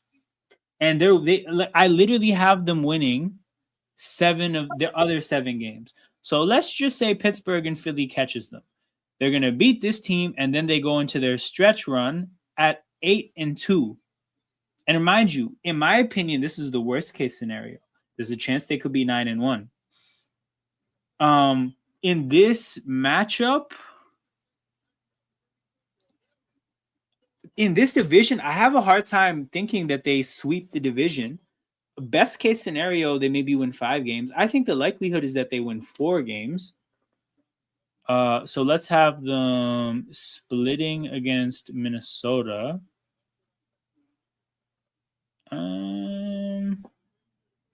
Shit, we might have to have them sweeping Chicago and then splitting the Detroit series. And that puts them at 11-4. And then these final matchups, Baltimore and Denver, I'm saying they split these. So that has Green Bay at 12-5. But mind you, I think this is the worst case scenario for Green Bay. Like Green Bay's floor is 12-5. Now, I'm going to try to do a realistic thing for the Eagles and the line. No, the Eagles. And then who's the other contender? Maybe the Rams or Bucks? What the hell? Okay. Let's do Philly. So Philly, here's the thing. I think they beat the Chiefs. I think they beat the Rams. I think they get packed up against Tampa Bay. We're cleaning up the Giants. I think we split this matchup here in Minnesota and Denver. I think those are 2 good teams. We're beating Detroit. I think we lose in Dallas because when they're healthy, they tend to beat us in Dallas. We're beating Chicago. We're beating the Raiders. You know what? I think we only lose one of these games. So take your pick about how this works. If we lose to Buffalo, then I think we sweep Washington, and then that leaves us with the Chargers. We're 12-5, and I think we beat the Chargers. So this is 13-4. But truthfully, like this is best case scenario. I don't think the Eagles have better than 13-4 in them this year. So if Green Bay's worst case scenario is 12 and Philly's best case scenario is 13, then you could say Green Bay has a better shot at getting that 1 seed. Okay. Let's do some of the other teams.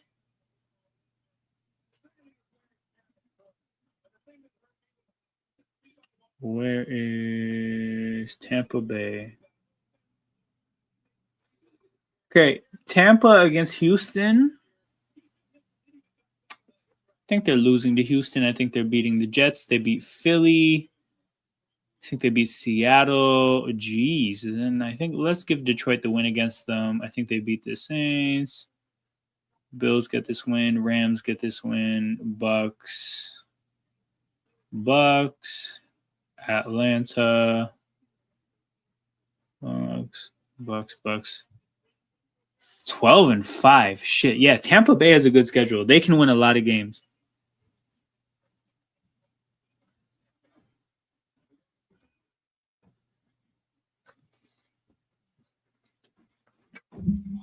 Shit, man.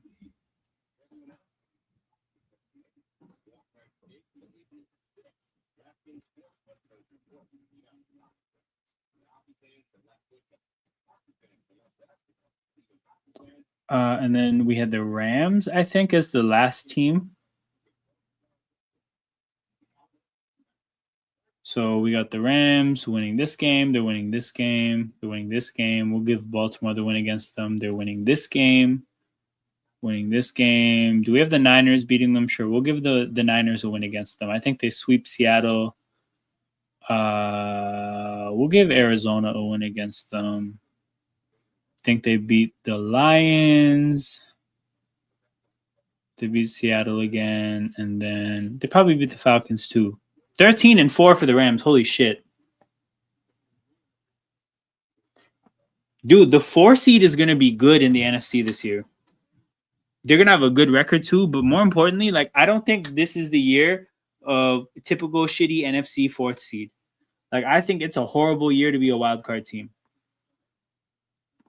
So if you're Washington or Minnesota/Detroit, oh, it's rough to be Minnesota. Yeah, that sucks for Minnesota because Minnesota spent so much money on good veteran players this summer with Hargrave and Jonathan Allen. You need it to like you need the team to be good immediately because those guys get one snap closer to being washed every single snap that goes by.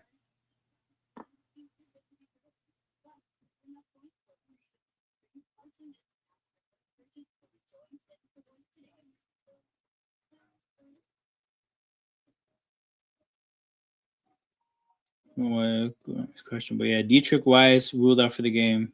That sucks.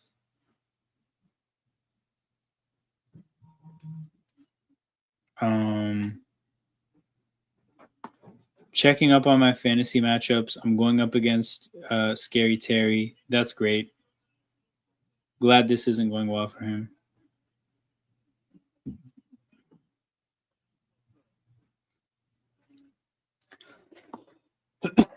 Do we have any Jaden Reed updates? Let me look that up. Jaden Reed. Actually, I should look this up into x.com.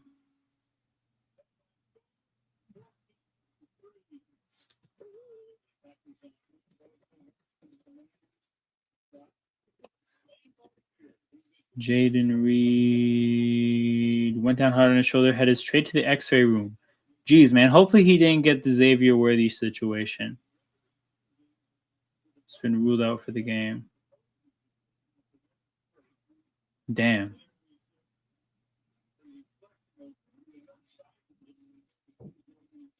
Dude, what a horrible outcome here. Nonetheless, though, the game is back. So here we are, 14-3.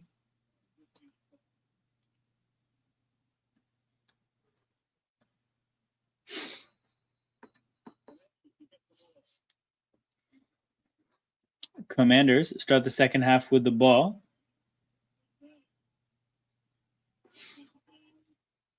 Good kickoff by McManus. Debo in the corner. Oh, shit. Debo gets some space. Debo puts a move on somebody. And Debo is going to run this ball out across midfield. What a run back from Debo. And it was a good kickoff, too. I imagine that's what the kicker wants to do, to pin the returner in the corner of the returning area.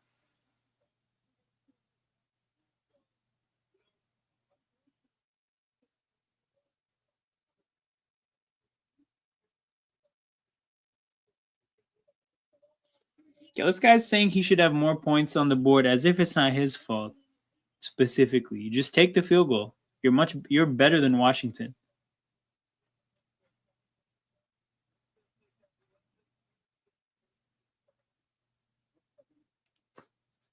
Terry out wide. Krosky, Merritt, or Bill up the middle.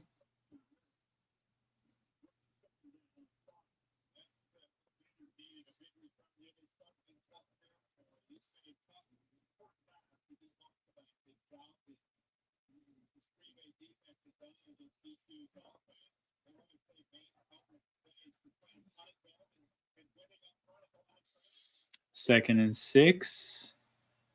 Damn, Packers got a great break off the ball. The screen is completely blown up. And again, we say it a lot. Commanders love a screen. They love a screen.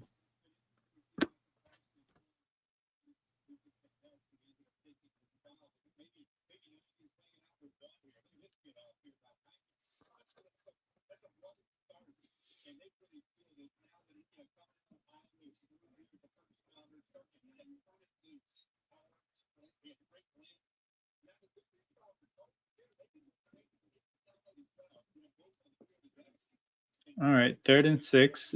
Parsons is on the field. This is in short pass territory, so the Commanders are probably feeling at home.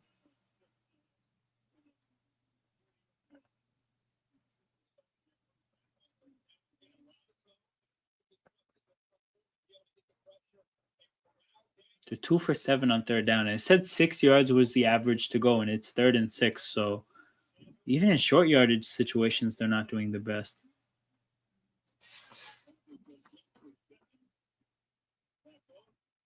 Daniels drops back. Packers blitz. Pocket is clean. DB falls down. And it's easy yards for Zach Ertz. So Zach Ertz, the human safety blanket, does safety blanket things and gets open, not too far down the field, but gets the reliable 7 yards. Let's see what happened here. Because, dude just stumbled. That guy is not cut out. To be guarding somebody like Zach Ertz, because as undersized as you are, you have to be you have to not give him space. So getting shook like that is not an option. If you get boxed out on a in-breaking route like that, you have no chance of making a play on the ball. But 2nd and 6, again, Commanders, chance to make it a 1-score game.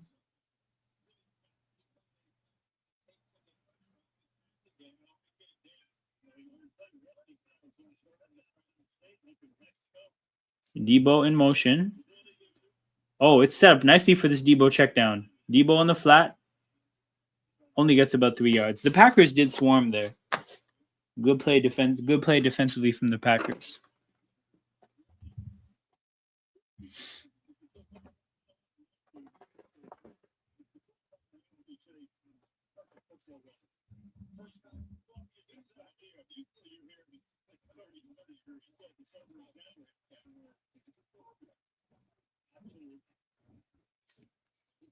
Third and 3. Big down here. The kick would be pretty automatic, but I really think if the Commanders make this a 4-point game, that would be absolutely insane, considering how much better the Packers have played today.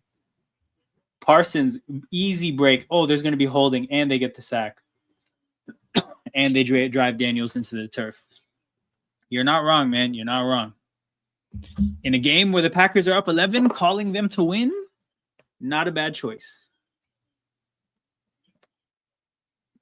Anyways, holding on Washington, which they're going to decline anyways, has Washington in a situation where they're going to have to kick a close to 50-yard kick. Their kicker just missed from 58, but he is pretty reliable generally.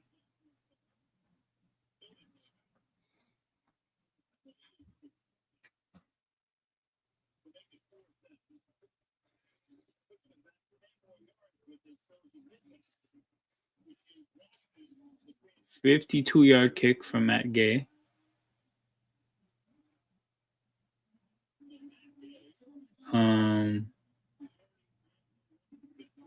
He already missed from 58, and then he misses from 52 now. So 2 missed kicks for Washington. 1 missed kick from Green Bay, and a chance where they should have kicked the field goal, but they went for it on 4th down. So both teams leaving points on the board. Commanders fans mad. As they should be, man. I don't know how much of this game you've watched, Ravens fan, but their offense it hasn't looked good at all. A lot of short passing, not much of it working. There was even a play where it looked like they schemed up some space for Debo, but the Packers the defenders swarmed, and they tackled him for only 3 yards. I don't think they've run the ball well enough to be able to play like this. I'm going to fact check that right now. Yeah, dude. Your running backs have 8 carries for 28 yards. That's not going to get it done when your offense isn't explosive in the air. So, like I said, Commanders not really built to come from behind. And we'll see if Green Bay can put them away. But I think the odds are stacked against Washington for sure. But the game is back, which means the previews during commercials are back. I ended off at Bears-Lions. Not much more to say. Like I said, I just think that this is going to have remarkably a lot of intensity, considering that it's a week 2 matchup. It's definitely must win for both teams. But I do have Detroit winning and bouncing back and covering the 6.5 here. Giants-Cowboys, another divisional matchup. So the Giants start the year with 2 divisional road games. That's a weird one. Hold on. I left the stream on Sunday in frustration. Understandably so, man. The ending of that game was brutal. Like if you're on your side of things. Do you have any serious takeaways from that, or is it just like, hey, that sucked? Because I thought Harbaugh shouldn't have punted 4th and 3. Other than that, I just thought it was a chaotic week 1 game. Defense was trash. No, you know what? This is fair. This is fair. This is definitely fair. And I can't believe it because I actually like so much of the player, the talent that they have on the defensive side of the ball. I cannot believe that the defense was trash. So we're gonna have to monitor that as the year goes on. I remember, yeah, but it's not even Zach Orr's first year because I remember Mike McDonald's first year. The defense wasn't good, and then they traded for Roquan Smith, and then they were elite.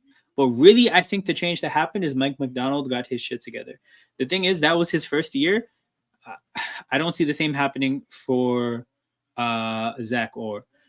Prime says that Sarcasm City TV rated. So shout out to everybody who's tapping in from the Jordan Love takes a deep shot. And Tucker Craft is wide open again. That's not Tucker Craft. Never mind. That's Musgrave. Jeez. But yeah, shout out to everybody that's tapping in from Sarcasm City. I believe you guys are pouring in from the Yardman show, the crossover with the Bayesian Reds show. So hope you guys enjoyed that. That's definitely a stream that I'm going to be watching after the fact. You're joining a European football show, or you're joining from a European football show to an American football show. We're not talking about football. We're talking about hand egg here. But yeah, Packers Commanders, pretty good matchup. 2 good teams. If you guys are interested in this sport, this would not be a bad place to start. Oh my God, Jordan Love. Oh, he threw the ball away. And this would not be a good place. This would not be a bad place. Sorry. To watch your first game. Because feel free to ask the chat about anything you guys might need clarity about. I traded Pickens, Troy Franklin, and a 3rd for AJ Brown and a 6th. Kyle Siebert, you have a ton of faith. You have a ton of faith in the Eagles' passing attack. The thing about the Eagles' passing attack is it's going to be good on the whole, but it's going to be really up and down. Like, they're going to have their great games, and they're going to have their below average games. So if you have the stomach for the ups and downs, then this is a good trade. Considering that Pickens is also going to be up and down. And Troy Franklin, I think that's just a throw-in. I imagine he doesn't have a ton of value in your eyes. But yeah. Nice to see the channel growing. Yeah, we're just having fun with it, man. It's a part of my routine at this point. I'm not going to stop. So we'll see where it goes. Up to 214 subs. We're on the road to 250 subs, people. So make sure you like and subscribe. There is a fun little thing that StreamYard does here. Wait, let me get Prime's comment out of the way. Let me get this banner out of the way. See? Like and subscribe so that the numbers get run up. Oh, man. I think a Packers touchdown was just spoiled, which I don't mind. Play action. Musgrave in the flat. No way did he score here. Oh, I think you're just predicting a Packers touchdown. Or you're really ahead of me. Hold on. What is... No, it still says 3-14. But yeah, make sure you guys hit the like button and subscribe to the channel. Those are 2 very important forms of engagement for the growth of a YouTube channel. The more you guys engage with the content, the further YouTube pushes it to other people. So if you guys want to show support, that's the best way to do so. Still haven't seen the spoiler, so I guess they haven't scored yet. But handoff to Josh Jacobs. Oh, there's a penalty in the backfield. I didn't see the holding, but that's in the area of holding typically. Yep, holding on the offensive line.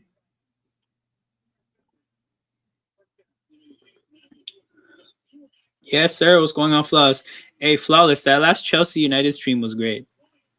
That's a hell of a combination of streamers. But yeah, that was a really good time. And I can't wait to watch this crossover show with the Yardman show and the Bayesian Reds show. That's going to be a good crossover too. Gonna have to watch that tomorrow at work for sure.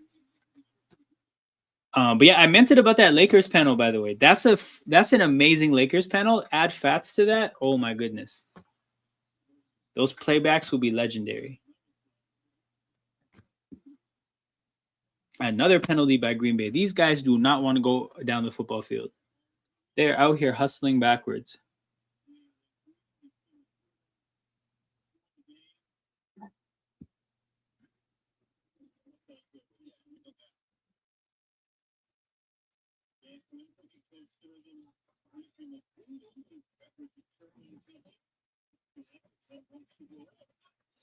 Especially in light of what had happened before the stream. Like, I saw that they were together on a stream, and literally I was scrolling Twitter, and I'm like, oh, no way. Like, this timing is amazing. As amazing as timing could be for something horrible, but like, I was like, holy shit, there's no way. On 1st and 25, the Packers just gained like 18 yards. Washington is having a stinker.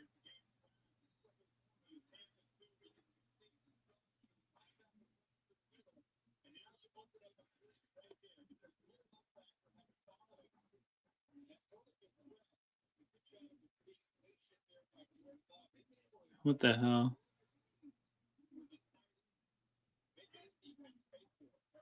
Tucker Kraft has 110 yards. Okay, maybe this is a spoiler. 2nd and 6, handoff, Jacobs up the middle. It's 1st and goal. Okay. Well, even if it's a prediction, it's going to be right. If you're the Commanders and you give up a 1st and 25 in 2 plays, that has to be demoralizing. After 2 missed field goals, I would not be surprised if the Commanders' fight is dead at this point.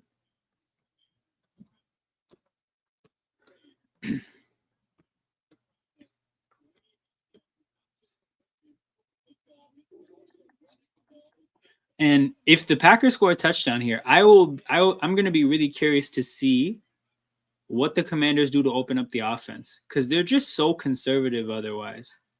Love scrambles and then just throws it away.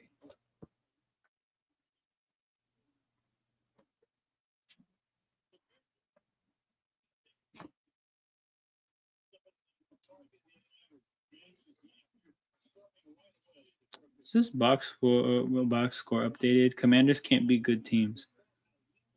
I agree. Here's the thing. I did not think the Commanders were good last year. They shocked me when they beat Tampa Bay and Detroit. I thought they overperformed so much last year that I think it built unrealistic expectations for this year. Like, what I'm seeing right now, it feels just about right. Jacobs, tough running. Oh my God, will not go down, but then eventually gets gang tackled. It took like 3 Commanders, though. Jacobs only has 4 yards of carry.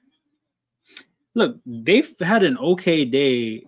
You know what? It's in the air. 265 in the air before the 4th quarter. Jeez. Yeah, I mean, Jordan Love has been the standout in today's game. Nobody else has really had a good game. 11 for 18, 61 yards. Disgusting. Truly disgusting. 3rd and goal.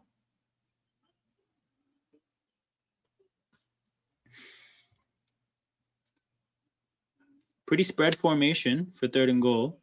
Love scrambles, runs backwards, and then throws it away again. Okay. I think when you get to 1st and goal and you have Josh Jacobs, that you just Josh Jacobs your way to pay dirt. I think they got a little bit too cute. In the red zone here. There's 2 plays where Washington blew up whatever they were trying to do, and Jordan Love had to run backwards. When your quarterback is running backwards in the red zone, that's not a great place to be.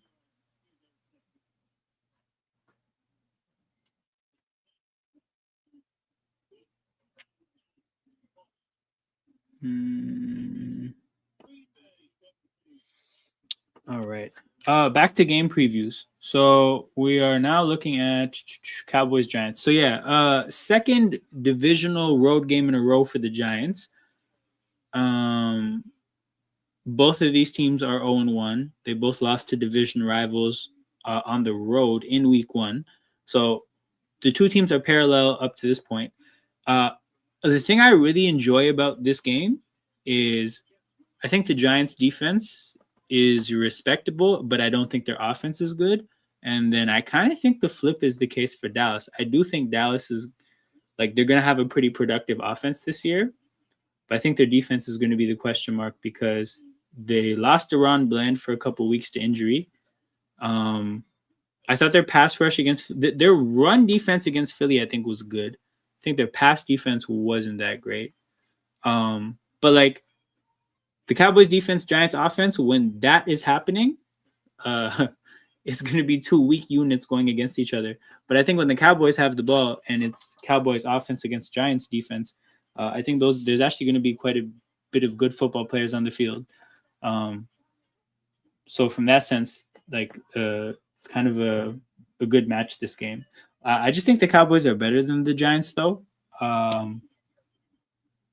The Cowboys have the advantage of the fact that they're a fairly new team, considering that this is year 1 of Schottenheimer's tenure as Dallas coach. So the Giants don't have as much film on Dallas as Dallas does on the Giants. The Giants head coach is into his 5th year. So, a divisional opponent like Dallas, they understand who the Giants are really, really well, but the Giants don't have the same opportunity to know who Dallas is.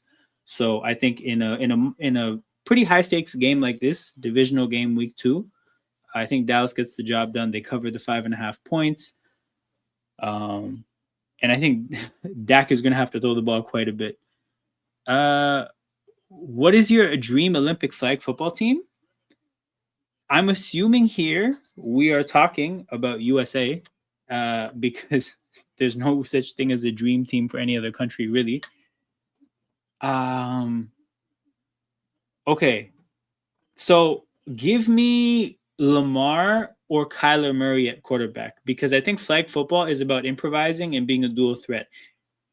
And the thing about Mahomes is I think Mahomes is a good like NFL gridiron football runner, but I don't know if he has the shiftiness for flag. I actually think Lamar and Kyler would be the best flag football quarterbacks. And going for that type of, again, shift, I want shifty players. And then given how small of a field flag is, I don't think straight line speed is that important. So I don't need the straight line burners. And obviously physicality is still a part of the game because when you go up for a jump ball, you still need to not be easily pushed by other players. So I'm going with Chase, Justin Jefferson. Oddly enough, just the 2 best receivers. And then if I have to pick a third receiver,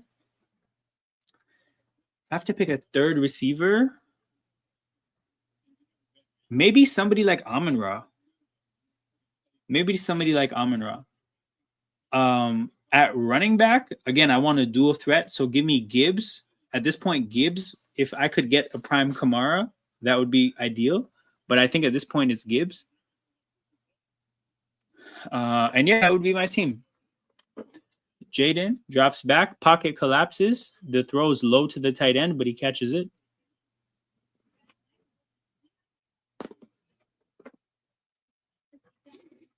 Well, so there's a couple reasons why it wouldn't be me. 1, it just wouldn't be me. 2, I would be on the Canadian team, fam. I would not be on the American team.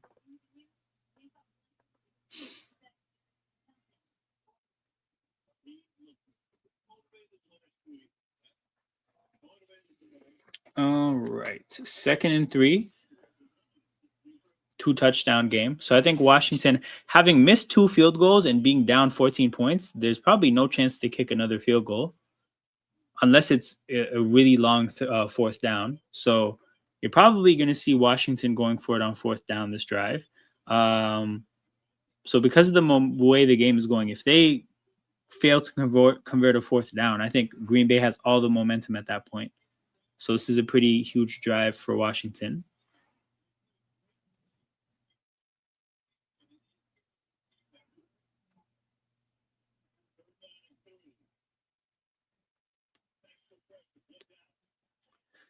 Jaden misses Terry on 3rd and 3. So 4th and 3. Can you punt the ball? Yeah, they're gonna punt the ball. Damn. Their defense is gonna have to make a stand, but absolutely disastrous to go 3 and out after the Packers score. I'm taking. So are you meaning to say I'm talking about the USA national flag football team, or I'm taking the USA national flag football team? Because you should be taking them against anyone because it's their sport.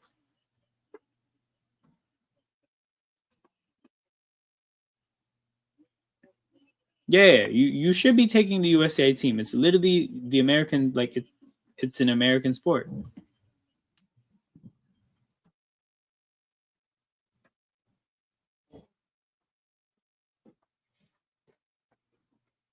We'll have to see what this flag is.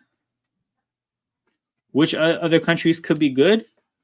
Well, the thing is like Canada has a shot to be good because it's probably the country that plays flag football the second most. So I would hope Canada medals. I think there's probably a European country somewhere that started playing flag when NFL Europe was a thing. So I would imagine gold USA, silver Canada, bronze. You know what? Germany. I think Germany quietly has a bit of a football culture. So let's say Germany number 3. I'm back. What I missed? Bro, you missed more of the same. Honestly, from Washington. Yeah, that's what I'm saying. Germany low key. That could be bronze for flag football. But yeah, Washington more the same, bro. Ineffective runs, ineffective short passing game, and then I think Green Bay. Remember, I don't know if you were here when I was talking about how Green Bay, they're not actually a consistent offense. They just get big chunks and then nothing. And they alternate between the back and forth. We've gotten into the nothing part of the game for the most part. They had a good little drive, this last drive, but then they kind of faltered when they got to the red zone. Kyler Murray, I think could play for another country. Hold on. What other country could Kyler play for in the Olympics? Why am I saying Kyler as if that's like a Kyler Murray? Okay, so Kyler Murray and Kyle Hamilton, who are both of Korean descent, have interest in playing flag football for the South Korean national team. So if Kyler and Kyle Hamilton both get on that team, that would be very interesting. Because again, actually, you guys weren't here, but what's his name? Ravens fan was asking about what is my dream Olympic flag football team. What I was saying is that, bro, Kyler and Lamar are actually the two ideal flag quarterbacks. So this is the thing, right? Like my football, I have much more flag football experience than like gridiron football experience. Flag is built for Kyler and Lamar. So South Korea in this situation would have the second best quarterback in the sport, in my opinion. Maybe the best. There's a small chance Kyler could be better than Lamar because Kyler is crazy shifty too.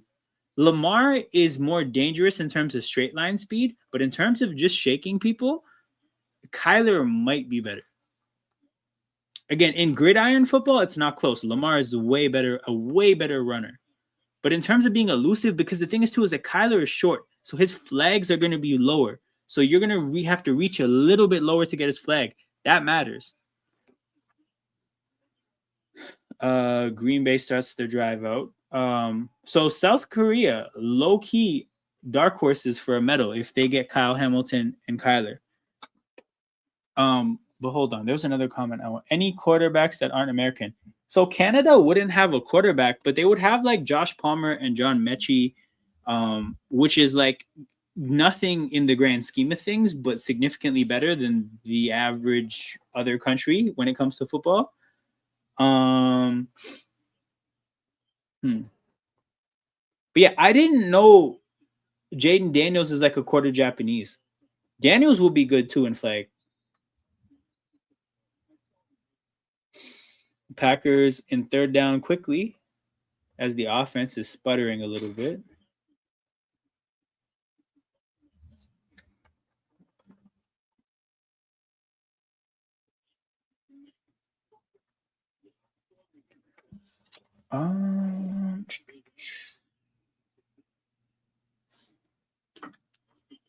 What other games have I not previewed yet? Oh, okay. Oh, there's a bunch. Okay, we're gonna run off these previews next commercial break. 3rd and 8, big down for the Packers. They're lucky the Commanders' offense is shit because the Packers' offense has not really pulled their weight since the first couple of drives. Oh my god! So if you look at the last 9 plays of the Packers' offense, roughly, Jordan Love has been driven backwards like 3 times, which is a combination of 2 things.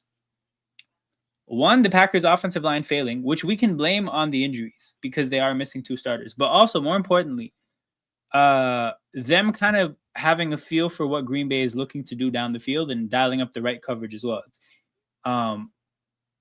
It's a combination of Dan Quinn is doing a damn good job as of the last 9 plays. Browns and Ravens. 11.5. You know what's crazy? I saw the Browns complaining that they're 11.5 under. Oh my god. The Commanders punt returner gets blown up at midfield. What a hit. But he bounced up. Credit to him because he ate that contact. Niners. Oh my god, Mac Jones plays football. Mac Jones plays football this weekend. If anybody watches that game, they should be checked on. Okay. Do I have to wrap up Giants Cowboys? Not really. Like I said, man, I think Cowboys win this game. Yeah, I already called that. Browns Ravens. Okay. This is interesting for me because I think that there's 130% chance the Ravens win this game. But 12 points is a lot for a divisional matchup. The Browns have been blown out by the Ravens before, but they've also played their fair share of close games.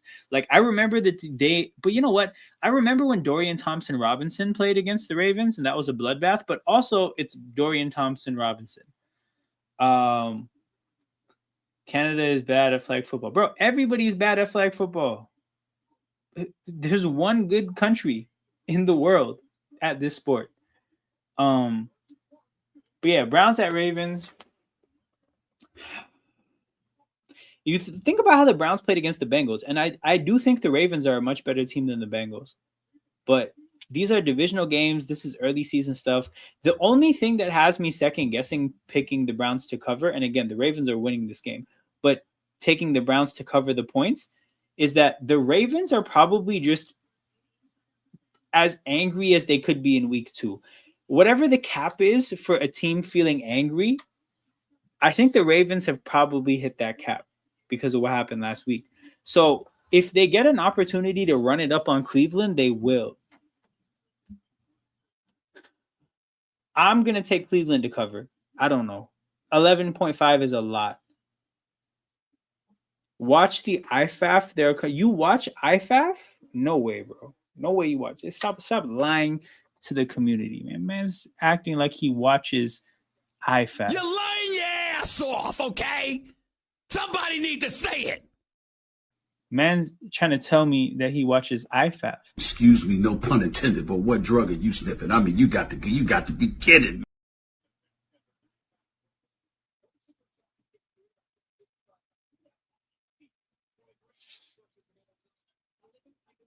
People in the chat talking about IFAF. Y'all smoking crack. Something is wrong with you people. Okay, I'm done. But yeah, I got the Browns covering, man. That's a huge spread. Next thing we'll do is Niners Saints, but the game is back. Commanders got 1st and 10. Jaden Daniels drops back, takes a shot downfield. But again, kicks a shot to a very well covered receiver. And this happens a lot. Oh, it's happened a lot in this game, I should say. Whenever Jaden does take a shot down the field, the receivers are clamped up.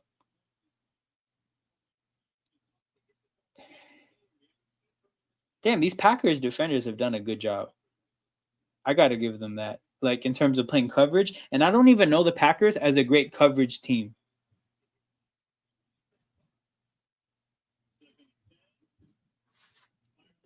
Hey, bro, I know what this is. I'm just saying, I genuinely don't believe that you watched that.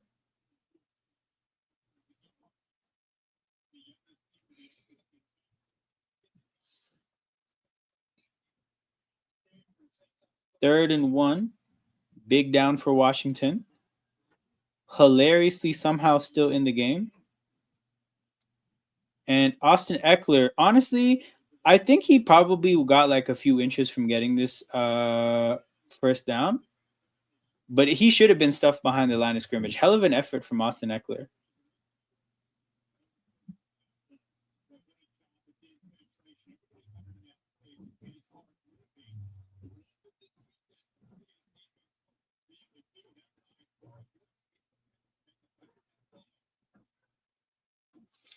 Fourth and inches. Game on the line.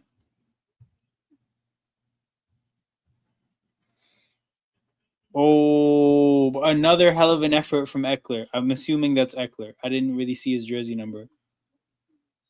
Yeah, hell of a job by Eckler, man.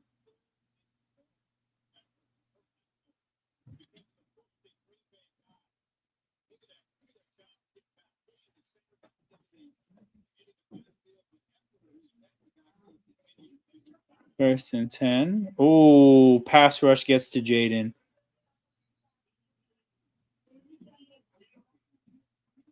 God damn, Rashawn Gary.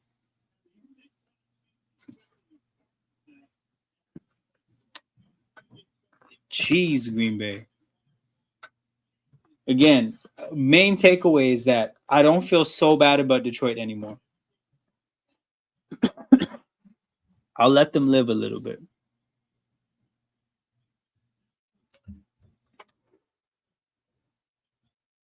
Total yards, Commanders 101, Tucker Kraft 108. Crazy.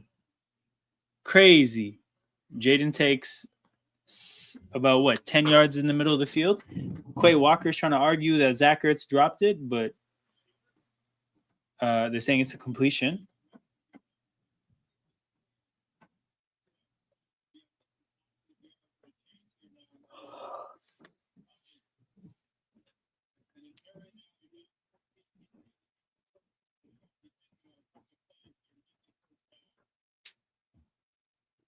Third and 7. Clock is winding down. 10 seconds left on the play clock.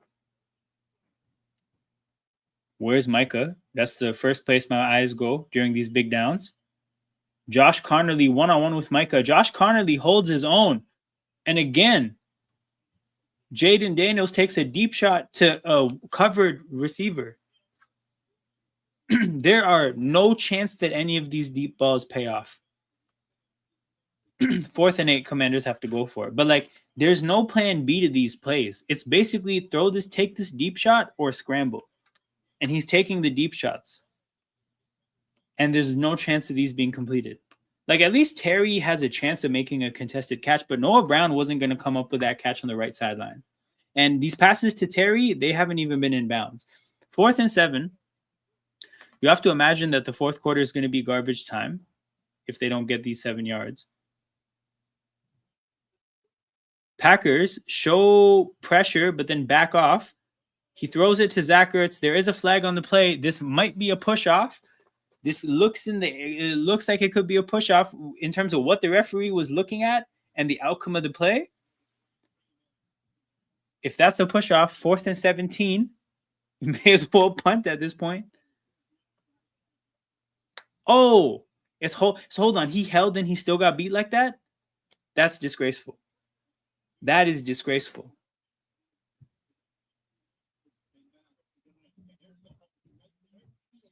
Jeez. Okay, hand fighting on both sides. Probably could have been a no call, but they're going to decline it anyways.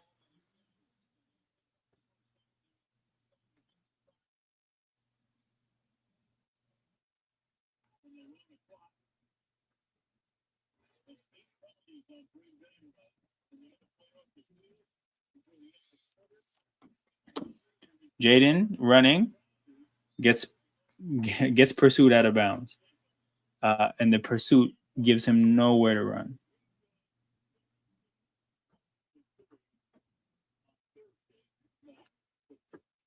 End of the third quarter. Okay, back to the previews we go. Okay, Niners Saints. Game is going to be Mac Jones against Spencer Rattler, and because that's the case, this game does not deserve that much attention, not from live viewers or me. So we're not going to go too deep into this. I got the Saints winning this game because I respect what the Niners offense is from the standpoint of Shanahan is a good like schemer and play caller, but they don't have Kittle. They barely have their weapons as is, considering that all their receivers are injured. McCaffrey, I don't like. He didn't look bad, but I don't think he looked 100% against the Seahawks. And his, lower limbs are always a moment away from something bad happening. The offensive line, I don't think the world of. I don't think the world of Mac Jones by any means. I just don't get the feeling that the Niners are going to win this game because the thing is, as bad as the Saints are, like bad teams have to win games at some point. So I'm taking the Saints to win this game. The Saints played. The thing is, they played respectably against a team last week that I think is better than this matchup, right? I think the Cardinals, fully healthy last week, are a better team than the Mac Jones 49ers. They still almost went to overtime with those Cardinals. So I think Kellen Moore gets an early season win here. I got the Saints beating the Niners. Again, no Kittle, no Purdy, no Ayuk, obviously, but who else is missing? I think Jawan Jennings was hurt as well. He might be back though, but nonetheless, like they're missing a lot of weapons. I don't even think they're that great as is. And the Saints are horrible too, but they got to get a win. They got to get a win at some point. So after Niners, Saints, what's the next matchup? Patriots, Dolphins. Okay, this is another horrible matchup. This back-to-back horrible matchups. The thing I like about these matchups is that at least there's football games where there's nothing to pay attention to, so you don't have to waste your time. Like this 1:00 slate, the fact that I know I can ignore these two matchups, the Niners, Saints, and Patriots, Dolphins, I think that's great. So I have the Miami Dolphins winning in this game, even though I think the Patriots are better. The reason is weather. The early season Florida games are really difficult for other teams. Like really difficult for other teams. So I like again, I said the same thing with the Saints. The Saints are bad, but bad teams have to get wins at some point. The Dolphins are horrible, but I think they have to get a win at some point. So I have them beating the Patriots. But yeah, the Florida weather this time of year is unbearable. The players that play for the Florida teams, at least they're used to it. The team from New England coming is going to not be used to it at all. They're going to struggle. The stadium is designed to literally give the Dolphins. Oh my God, Michael Parsons is on Jaden immediately, and Jaden gets flipped over. He didn't even see that the DB was there. This is nasty. This is real nasty. To be honest, I don't know if that DB could have actually just like lowered his shoulder and put it through Jaden Daniels' chest, because that DB might be too small. But he's lucky that the DB went low.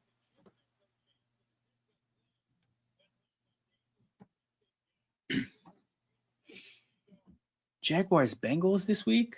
That's quietly an interesting game. What is it? 3.5. Yeah, I'm just creating the banners, people. I didn't do that before the game. I fucked up, people. Panthers at Cardinals. That's another game you don't have to pay attention to.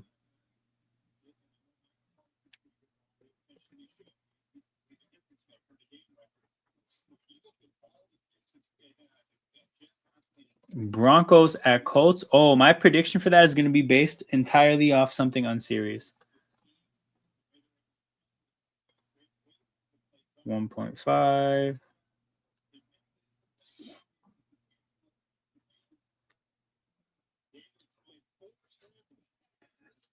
Falcons at Vikings.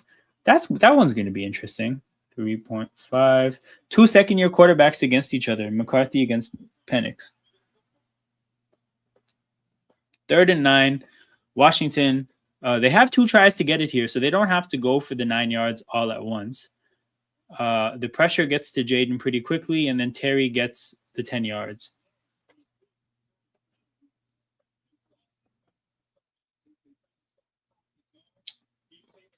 Okay, I don't know if Tampa against Houston on Monday night is going to get that much coverage or love, but I actually think that's a good game.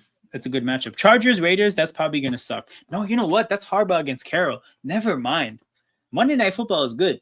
Monday Night Football is definitely good.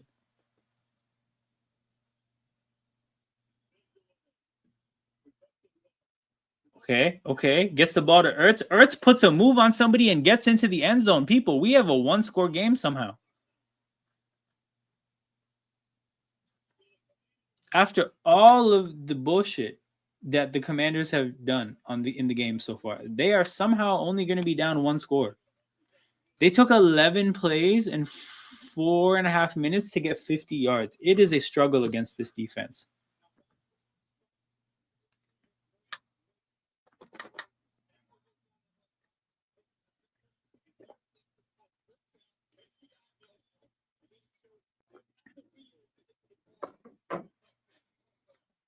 And we have a 7-point game. Okay, back to these previews.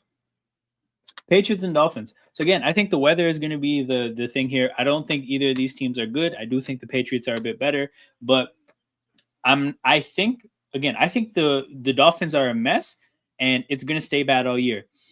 I think the Patriots are bad right now, but I do expect them to get better as the year goes on because, one, they're a young team.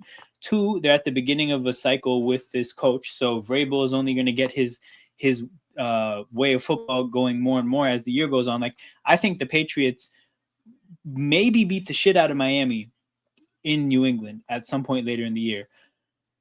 But right now, as is, you're going to have to give me Miami. So that's where I'm going. Jaguars, Bengals. We got a cat matchup here. Jaguars, Bengals. So I think here's the thing. I don't think either of these teams are that good. I think they're probably somewhere between slightly above average and slightly below average. I think the Bengals deserve to lose their week 1 matchup. At least the Jaguars deserve to win. So I think by the grace of just the football gods, I do think the Jaguars are going to get this win. Travis Hunter is going to play more on defense in this matchup. That's a lot to ask for because it's not just that you're playing corner. You're playing corner against T. Higgins and Jamar Chase. That's definitely a lot to ask for. So that'll be a very interesting thing to monitor. But give me the Jacksonville Jaguars in this matchup. They just traded Tank Bigsby. To me, that's a big endorsement to Bashal Tutin. So we're probably going to see some Bashal usage. That'll be interesting to monitor. But yeah, I got the Jags winning this game. Panthers, Cardinals. Okay, this is another game where, again, you don't have to care about this game, people. Cardinals favorites by 7.5, and I think that reflects how much the population of football fans thinks that they're damn near locks to win the game. But I don't know if they're locks to cover because, again, they underperformed against the Saints. I would say the Panthers are a little bit better, are definitely better than the Saints. So I'm going to say the Panthers cover, especially after such a disappointing week 1. And the fact that I think Carolina looks a lot worse than I expected. So maybe they bounce back a little bit. But I got the Panthers winning and the Cardinals.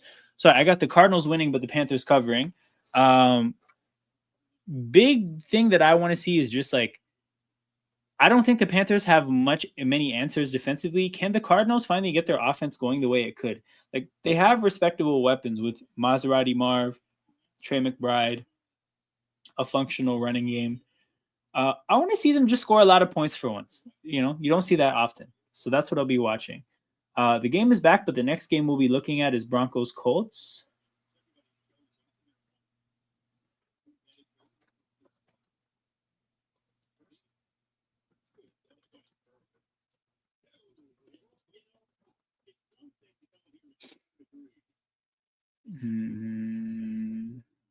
But yeah, the game is back. First and 10 for the Packers. Going to confirm again that they scored touchdowns on their first 2 drives. Give me a second.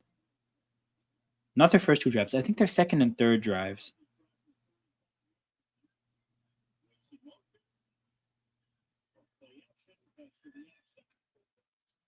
Wicks gets 13 yards. So they got touchdown drives on their second and fourth drives. Since then, 1, 2, 3.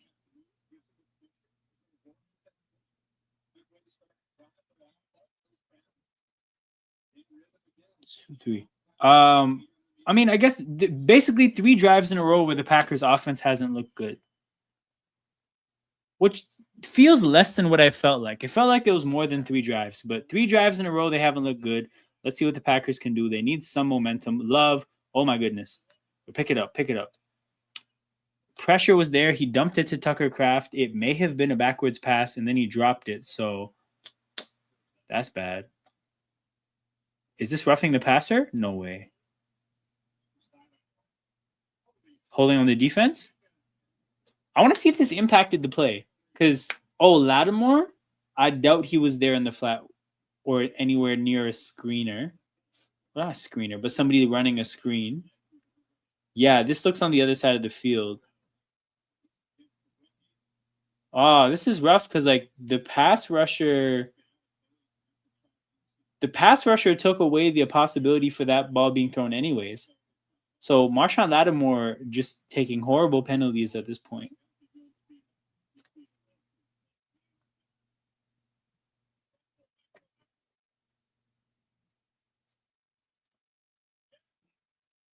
Love drops back, sidesteps the pressure, cannot put it on Romeo Doubs.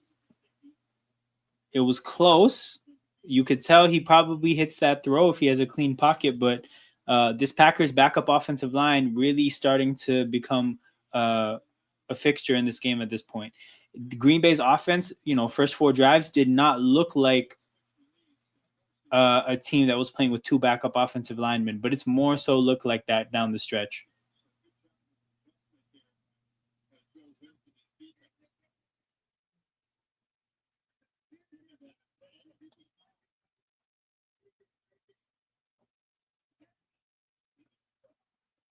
Oh, Jacobs. 5 yards. That play looked blown up. Good for him for getting 5 yards.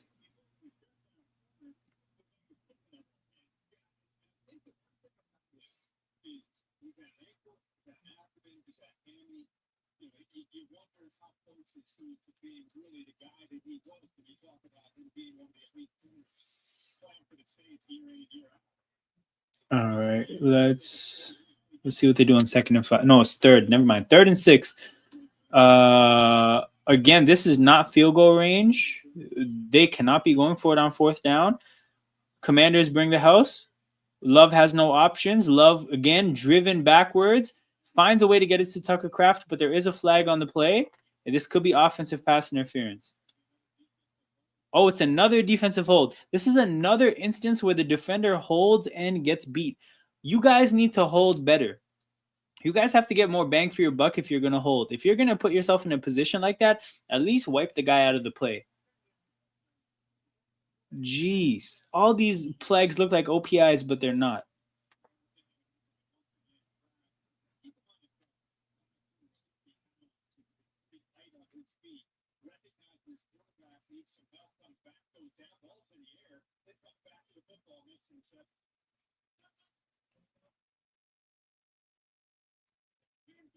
All right.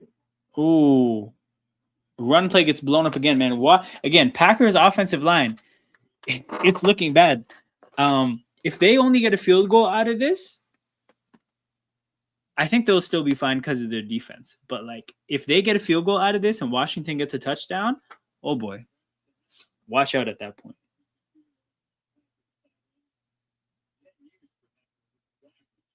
What? Oh, in one game.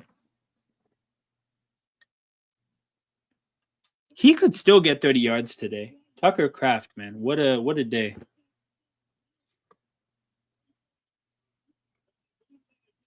Okay, wildcat play. Savion Williams getting the pass.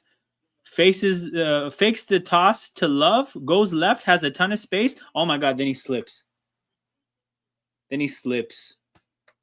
Nice little play there, though.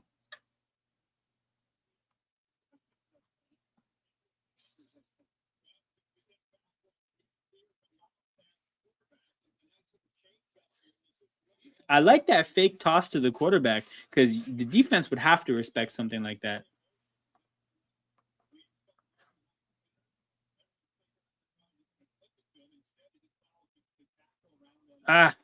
Yeah, the defenders going to Love wouldn't know, but nobody ran routes. That was a running play. All that was not like an option. Oh, and then an end around to Golden, who's gonna get 9 more yards. Nifty little play calls here. These are running plays designed to get to the edge. So I don't know exactly.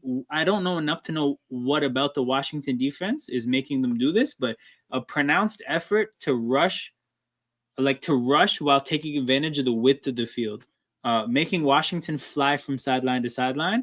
They are an older team, so maybe that's the thinking. They're an older team. It's towards the end of the game. You're probably talking about tired legs. So go east-west with young players, Savion Williams and Matthew Golden, both rookies. So get your young athletes in space and make these old men chase them around. It looks like that's the approach the last 2 plays, and it worked really well both plays. And it's a very good idea. So we got 1st and goal for Green Bay. That was a hell of a pair of play calls from LaFleur. But yeah, shout out to everybody watching. Just under 50 people watching. Make sure you guys hit that like button and subscribe to the channel. I want that so badly that I even built a little thing here. We got the like. Make sure you like and subscribe. We're on the road to 250 subs. We just hit 215 today. Hopefully we can get there by mid-season would be nice. Love, play action, wide open, Tucker Craft. And it's a touchdown, and this game is over. But yeah, hit that like button, subscribe to the channel. I'm going to be back after this stream on Sunday for Sunday Night Football. For those of you guys who are not familiar with what we do, Sunday Night Football is the staple on this channel for watch-alongs. You're going to get most Thursday nights. You're going to get the occasional Monday night, but you're going to get every Sunday night that I'm not in Philadelphia for, because I go to Philadelphia to watch Eagles games here and there. Aside from that 1 week, I will be here every Sunday. But yeah, 24-10. Poor Washington. Just when they thought they were in the game, they're not. We'll see what Washington can do on this drive.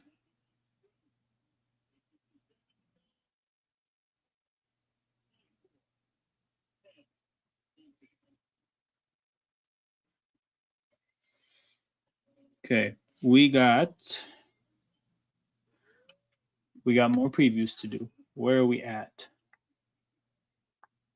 Broncos Colts. Okay. So this is the main thing I'm looking for. The Colts are wearing their road uniforms at home. They're wearing all whites. And this is a year that they're honoring Jim Irsay. Obviously, he passed away. So they got the little patch here, J.I. on the chest.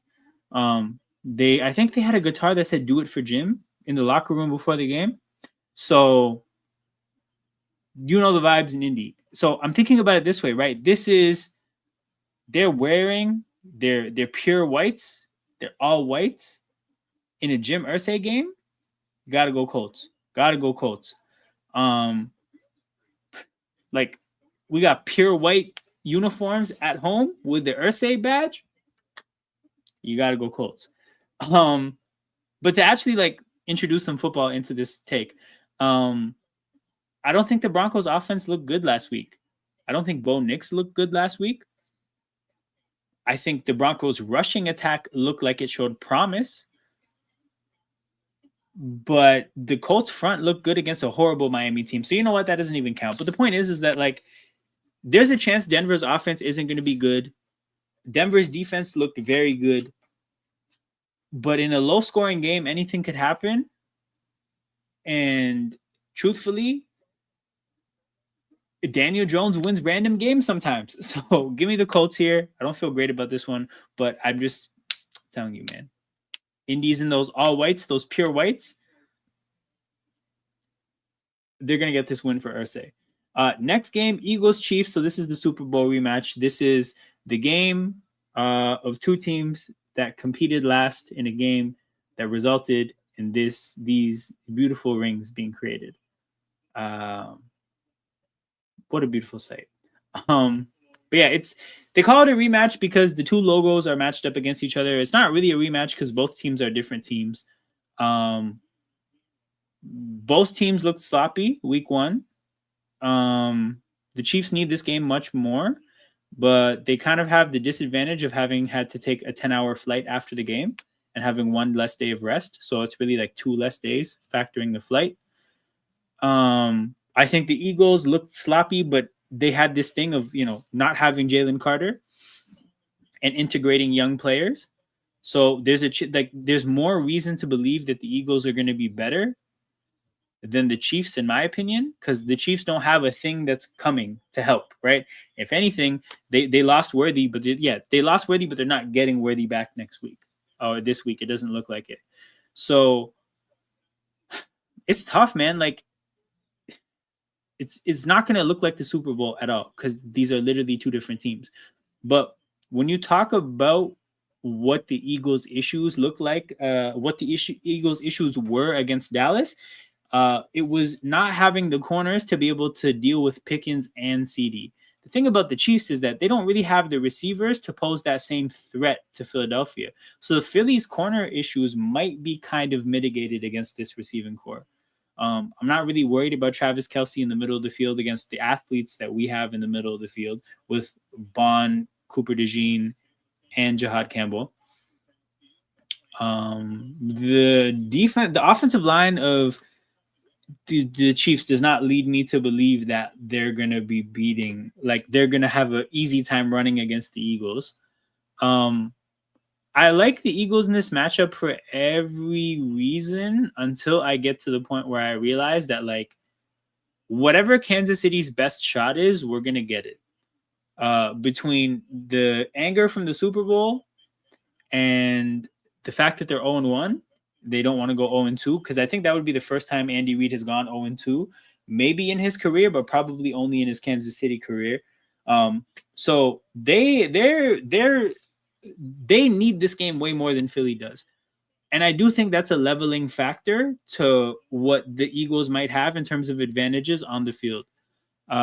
This game is kind of a toss-up, in my opinion, for that reason. When I think about what the game will look like when the Eagles have the ball, the Chiefs made, I think, a pretty clear decision in the Super Bowl to shut down Saquon and make the Eagles passing attack / Jalen Hurts beat them. I do think they're going to have the same approach.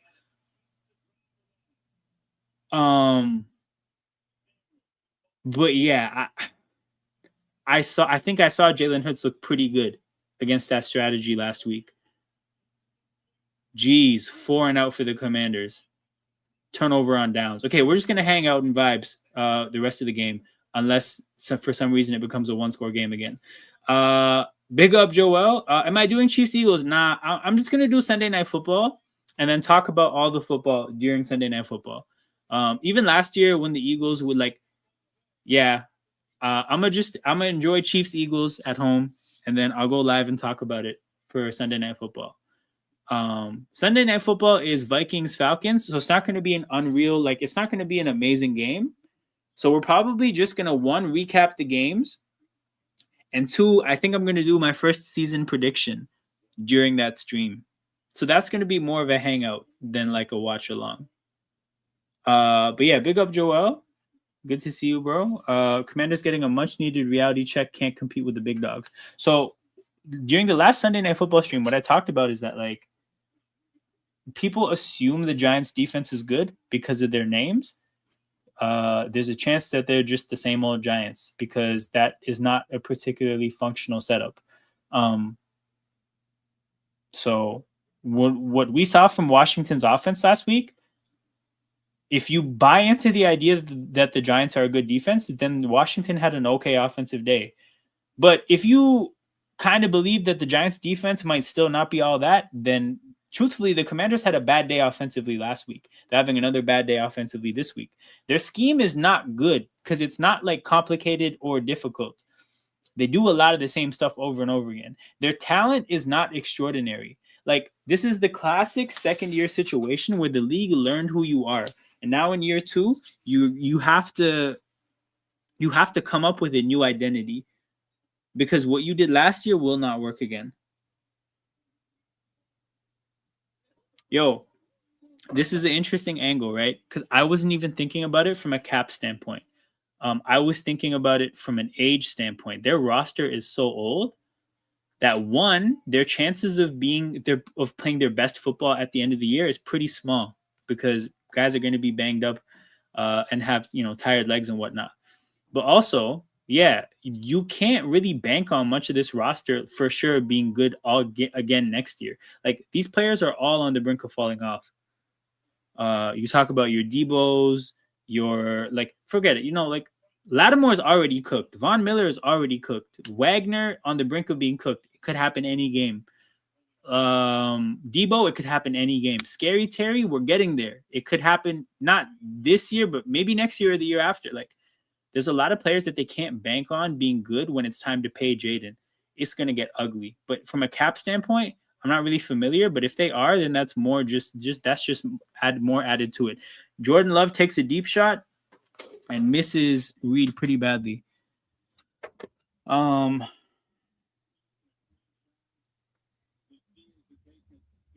yeah, man, the Packers are the threat. That's what I'm learning. We went through the Packers' schedule. Their last 7 games are pretty tough, but truthfully, they have a chance to be 9-1 going into those last 7 games.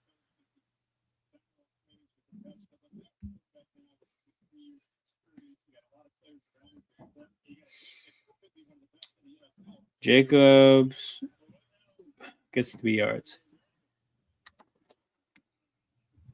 But yeah, Packers are like the threat.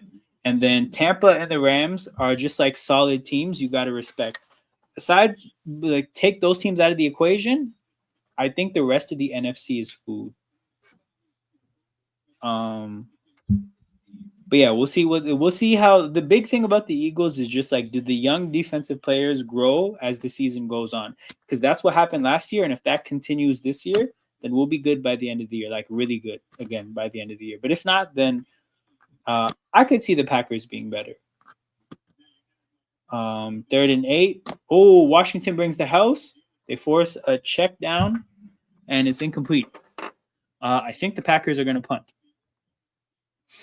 What other game? Oh, yeah. So, Eagles-Chiefs. Yeah, man. Desperation factor aside, I like the Eagles in a lot of these in terms of a lot of these head-to-head matchups on the field. We'll just see what happens, but I'm going to take the Eagles. Falcons-Vikings. 2 second-year quarterbacks going against each other. McCarthy and Penix. Both players barely played last year. Like, McCarthy didn't play at all. Penix only really played 2-3 games. So these are both like redshirt rookie kind of players. Interesting matchup from that standpoint. I think the Vikings are the better team. I think they're the better coach team. I think they have more talent. So I'm going to take the Vikings. This one's pretty simple for me. I think they both played, divisional opponents in week 1. I think Atlanta. So Minnesota beat the lesser opponent. Atlanta almost beat the tougher opponent. A lot of things to look at in this game and say that, they had probably comparable week 1s, but I'm taking Minnesota for sure. I just think that you just talk roster for roster. I think they're much better than Atlanta. So that one's pretty simple for me. What is the next game? The next game is Monday Night Football. Houston against Tampa. Okay, again, Houston-Tampa. I think it probably doesn't get a lot of hype or coverage, but I think this is a sick game. Buccaneers at Texans.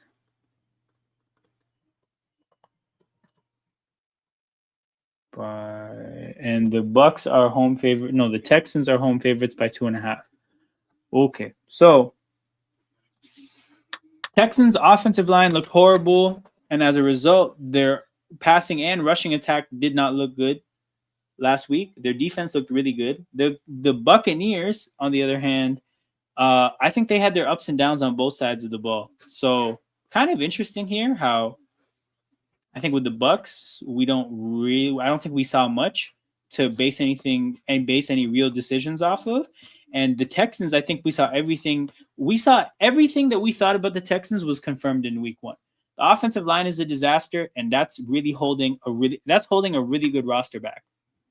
In a matchup like this, I think I have the Buccaneers winning outright. Yes, the Texans defense is good, but against good defenses, sometimes a quarterback that has like a fuck it attitude is going to be better than is going to be more effective than maybe a better quarterback that doesn't have a fuck it attitude. And I think Baker can make some plays. I think Emeka Egbuka looked amazing. Obviously, they still have Mike Evans. Godwin isn't going to play. But yeah, Mike Evans and Egbuka, you have enough to maybe just get a couple plays here and there to get some points. I don't think Bucky Irving Bucky Irving didn't have a good game against Atlanta, but also the Bucs are missing some offensive linemen. Hopefully they get somebody back. I think they're getting somebody back. But part of it is I think that they can get a couple of plays here and there against a good defense, but the other side of it is that I don't think they're going to need that many points because I don't think the Texans offense is going to be good. We all know what their issue is, but then you give Todd Bowles the opportunity to scheme up how to take advantage of a bad offensive line with still a relatively young quarterback. I think Todd Bowles gets that W. So I like Tampa in this game. But yeah, man, a lot of talented players in this matchup. Tampa against Houston, 2 teams that have a lot of good football players. Hassan Reddick looked decent from what I saw in week 1. So we'll see what they can get done. Dolphins Bills is Thursday Night Football next week. Guys, I don't know if I'm going to be here for that. I don't know if I'm trying to watch Dolphins Bills. Dude, I don't know about that. That if I'm there for that stream, it's just because I want to watch Miami's funeral. That's it. Damn, what a horrible matchup. And then the last one, Chargers Raiders. That is Harbaugh against what's his name, Carroll. But I think the Chargers win this pretty easily. I think they're way better than the Raiders. I get that the Raiders are improved, but the bar was goddamn low. And I don't think it's magically. I don't think that situation is.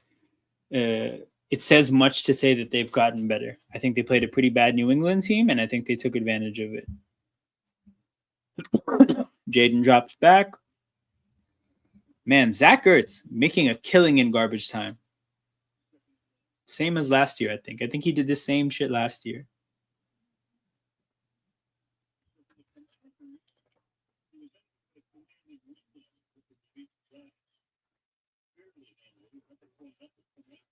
Jaden to Terry. Terry gets some more bullshit stats against me in fantasy.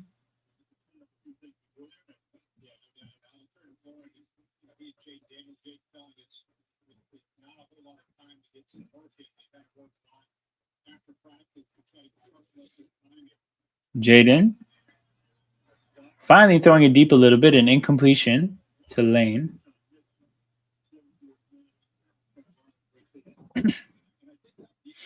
But yeah, man, I think the Chargers are better than the Raiders in like most of the comparisons. Chargers have better receivers, comparable running backs, a better quarterback, better offensive line, better linebackers, better safeties, comparable corners.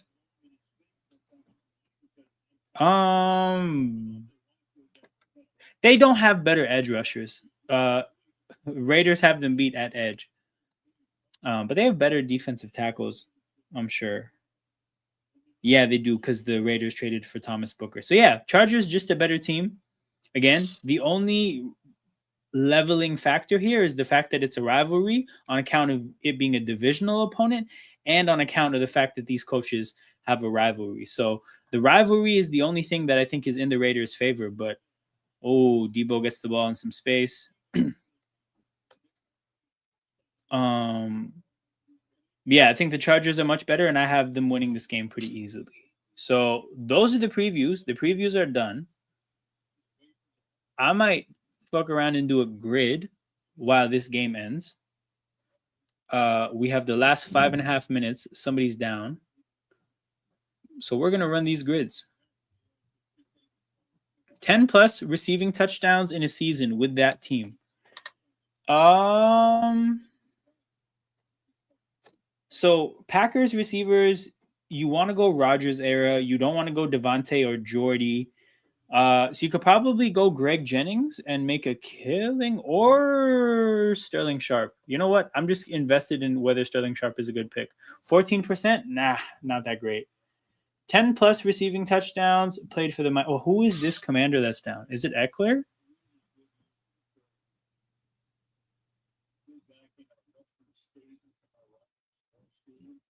Oh, he got up. Oh, he's still favoring that foot. Damn.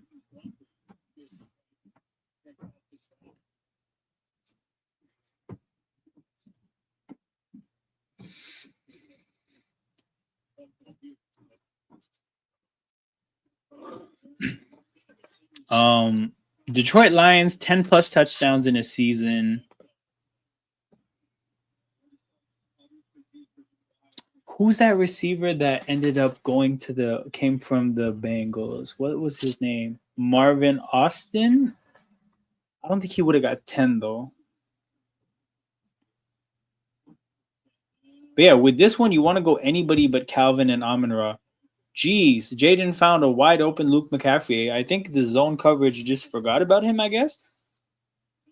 But yeah, Jaden hasn't had options to throw deep like that all game.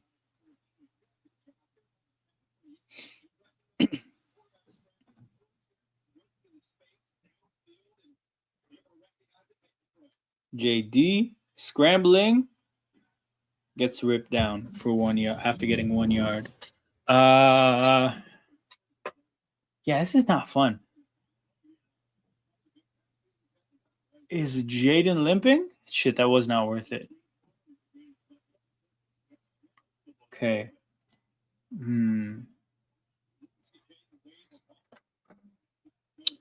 Let's just try it. I think his name was No, that's not his name then. Who was that guy? Bengals and Lions. He played for that both those teams. It's not. I can't pick Golden Tate.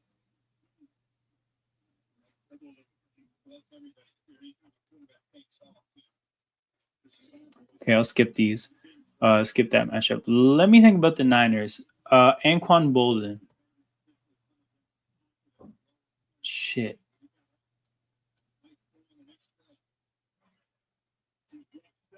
Okay, I'm not doing Terrell Owens or Jerry Rice. Perhaps I could do Kittle then.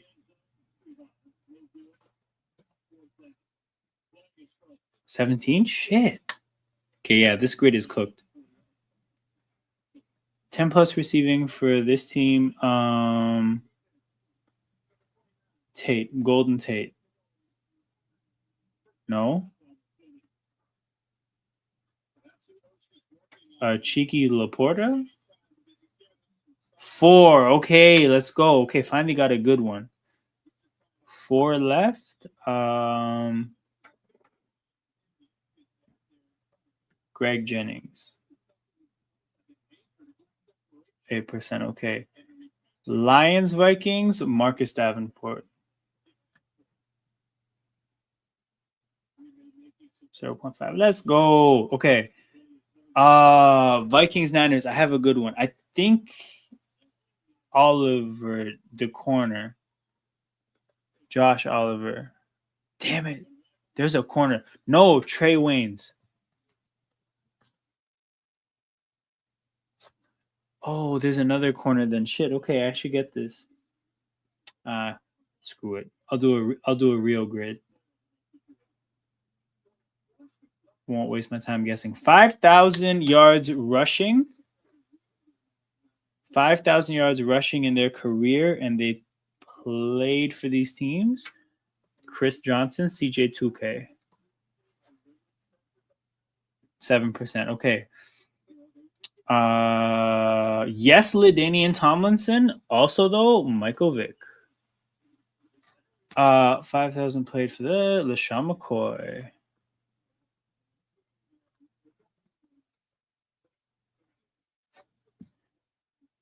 Huh. Did pretty well there. Jets and Bills. Oh, Ik Enem Kopali. The guy who punched Geno Smith. That's all I know him as. I just know him as the guy who punched Geno Smith.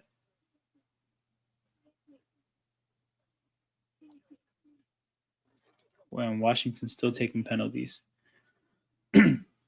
Okay. Chiefs, Bills. It could have been LaShawn McCoy, but it can't be anymore. It could be Sammy Watkins. But there's other people. Oh, there should be a backup quarterback. I think there's a backup quarterback.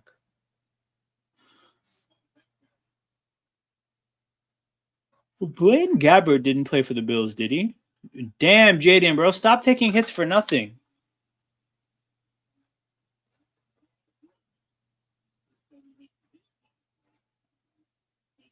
It's not worth it. This is not worth it, bro.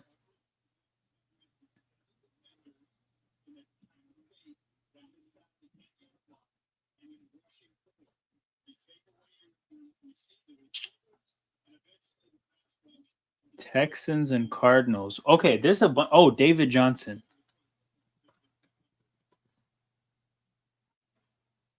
$26. Crazy. Slant to Debo. Debo fights his way in. It's not Scary Terry. Let's go. And Jaden is hurt for no reason.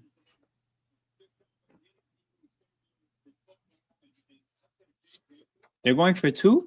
For what?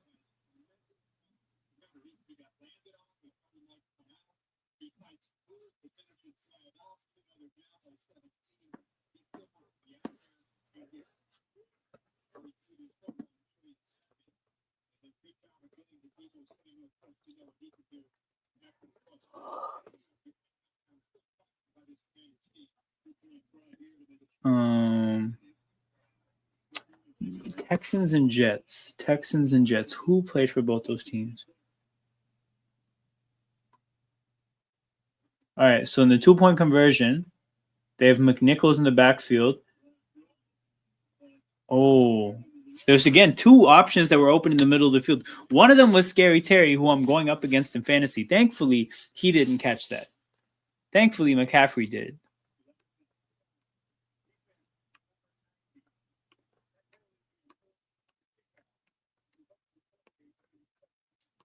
Okay, 9-point game.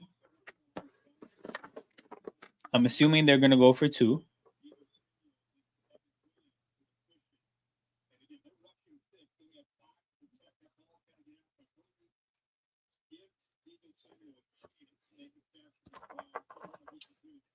Houston and the Jets. Oh, Ed Reed. 14%, no way. How, man?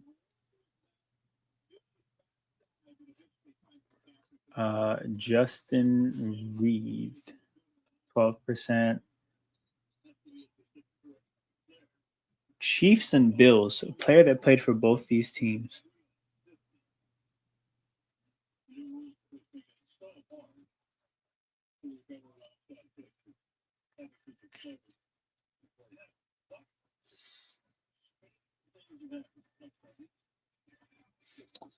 That one's tough.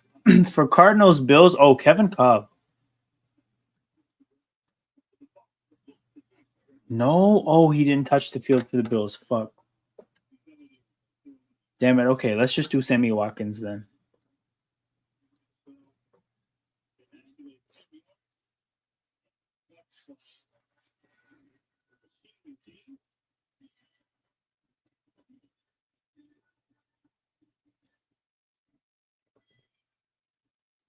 Okay, big onside kick here.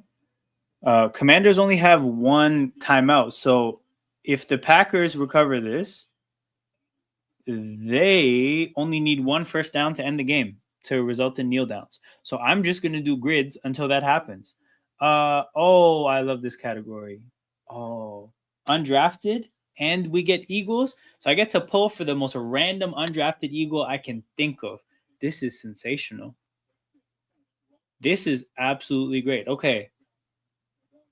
Oh, it's new though, so I can't do Darius Cooper. Reed Blankenship is too obvious.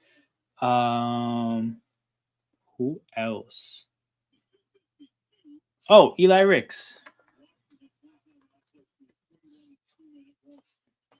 2%. Jeez. Commanders run blitz, and Jacobs only gets 2 yards. Undrafted. Oh, no. What's his name? What's his name? There's a linebacker on this team.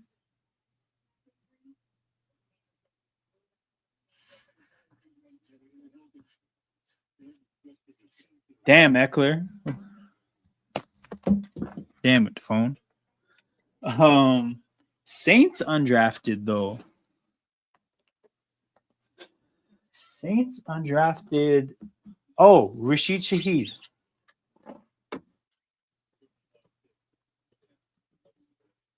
Rashid Shaheed. 6%.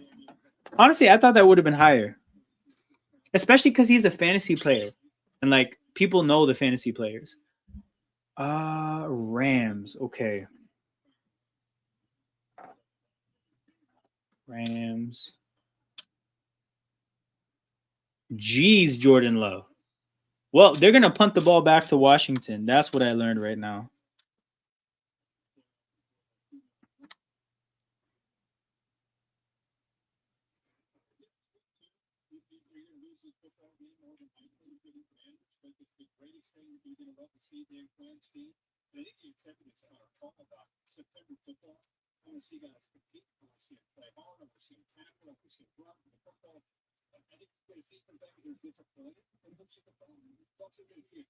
Man, Tucker Kraft just on my bench with 24 points.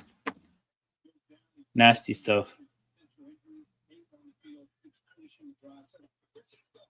A handoff to Jacobs at the 2-minute warning, which is going to get us to 4th down, and they will punt the ball to Washington, who won't have any timeouts, and they'll have a drive to get just garbage stats for Terry McLaurin to mess up my fantasy team. Big up African King Academy, my guy. Green Bay Packers looking like the team to stop the Eagles in the NFC. Absolute facts, man.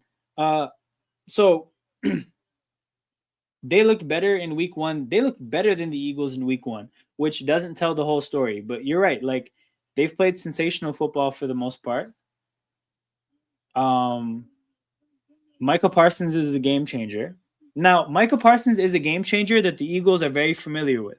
So, oddly enough, the Eagles might be the team that the Packers get the least value from Michael Parsons against, which is something to watch. And when the Eagles are going to play the Packers this year, I will have a lot. Like, I can give an in-depth breakdown about why that's the case. But yeah, the Packers look really good. Hard to argue against that. But, you know, a long season. We're still very, very early in the season, so we'll see what happens. But good to hear from you, bro. Who's your team again? I forget what team you cheer for if you have a team. But yeah. Herbig. And then Eagles Brown. Let's pull for Jannard Avery.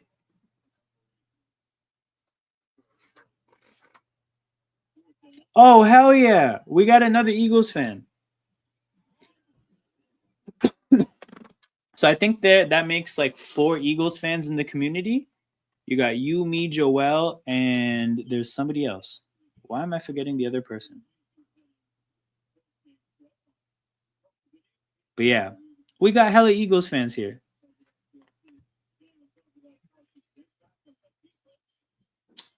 Saints and by the way, African King Academy. If you're not familiar with this game, the way this game works that I'm playing to kill time while these players kill my time, you got to pick a player that matches the box, right? So this box is Saints and Browns. You have to pick a player that played for both those teams.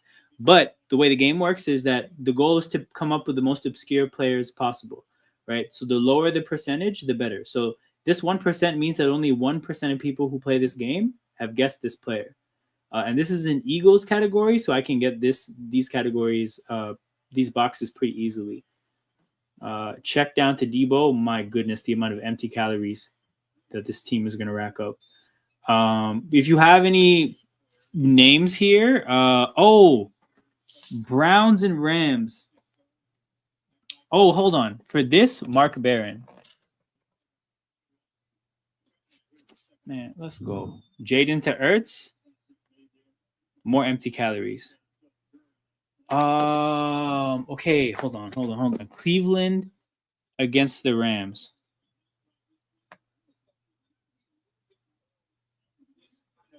Oh, he tried to catch the spike.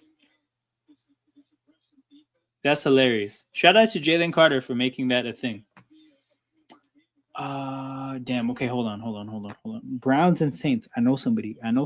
There's definitely somebody who made this switch.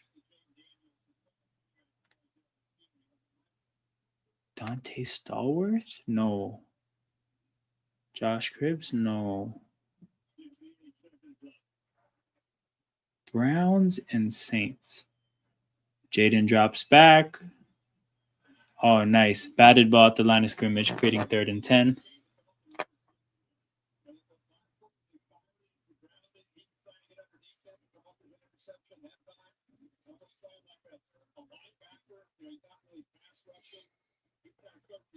This is pissing me off. There's a linebacker that played for both the Browns. No, fuck. Okay. For the Browns and the Rams. And I'm struggling to come up with their name right now. Jaden drops back. Low pass to Zach Ertz. Okay, 4th and 10. This could be the last play of the day. I'm just going to do it. I think this is Bo Limmer. Damn it, he was drafted. Fuck.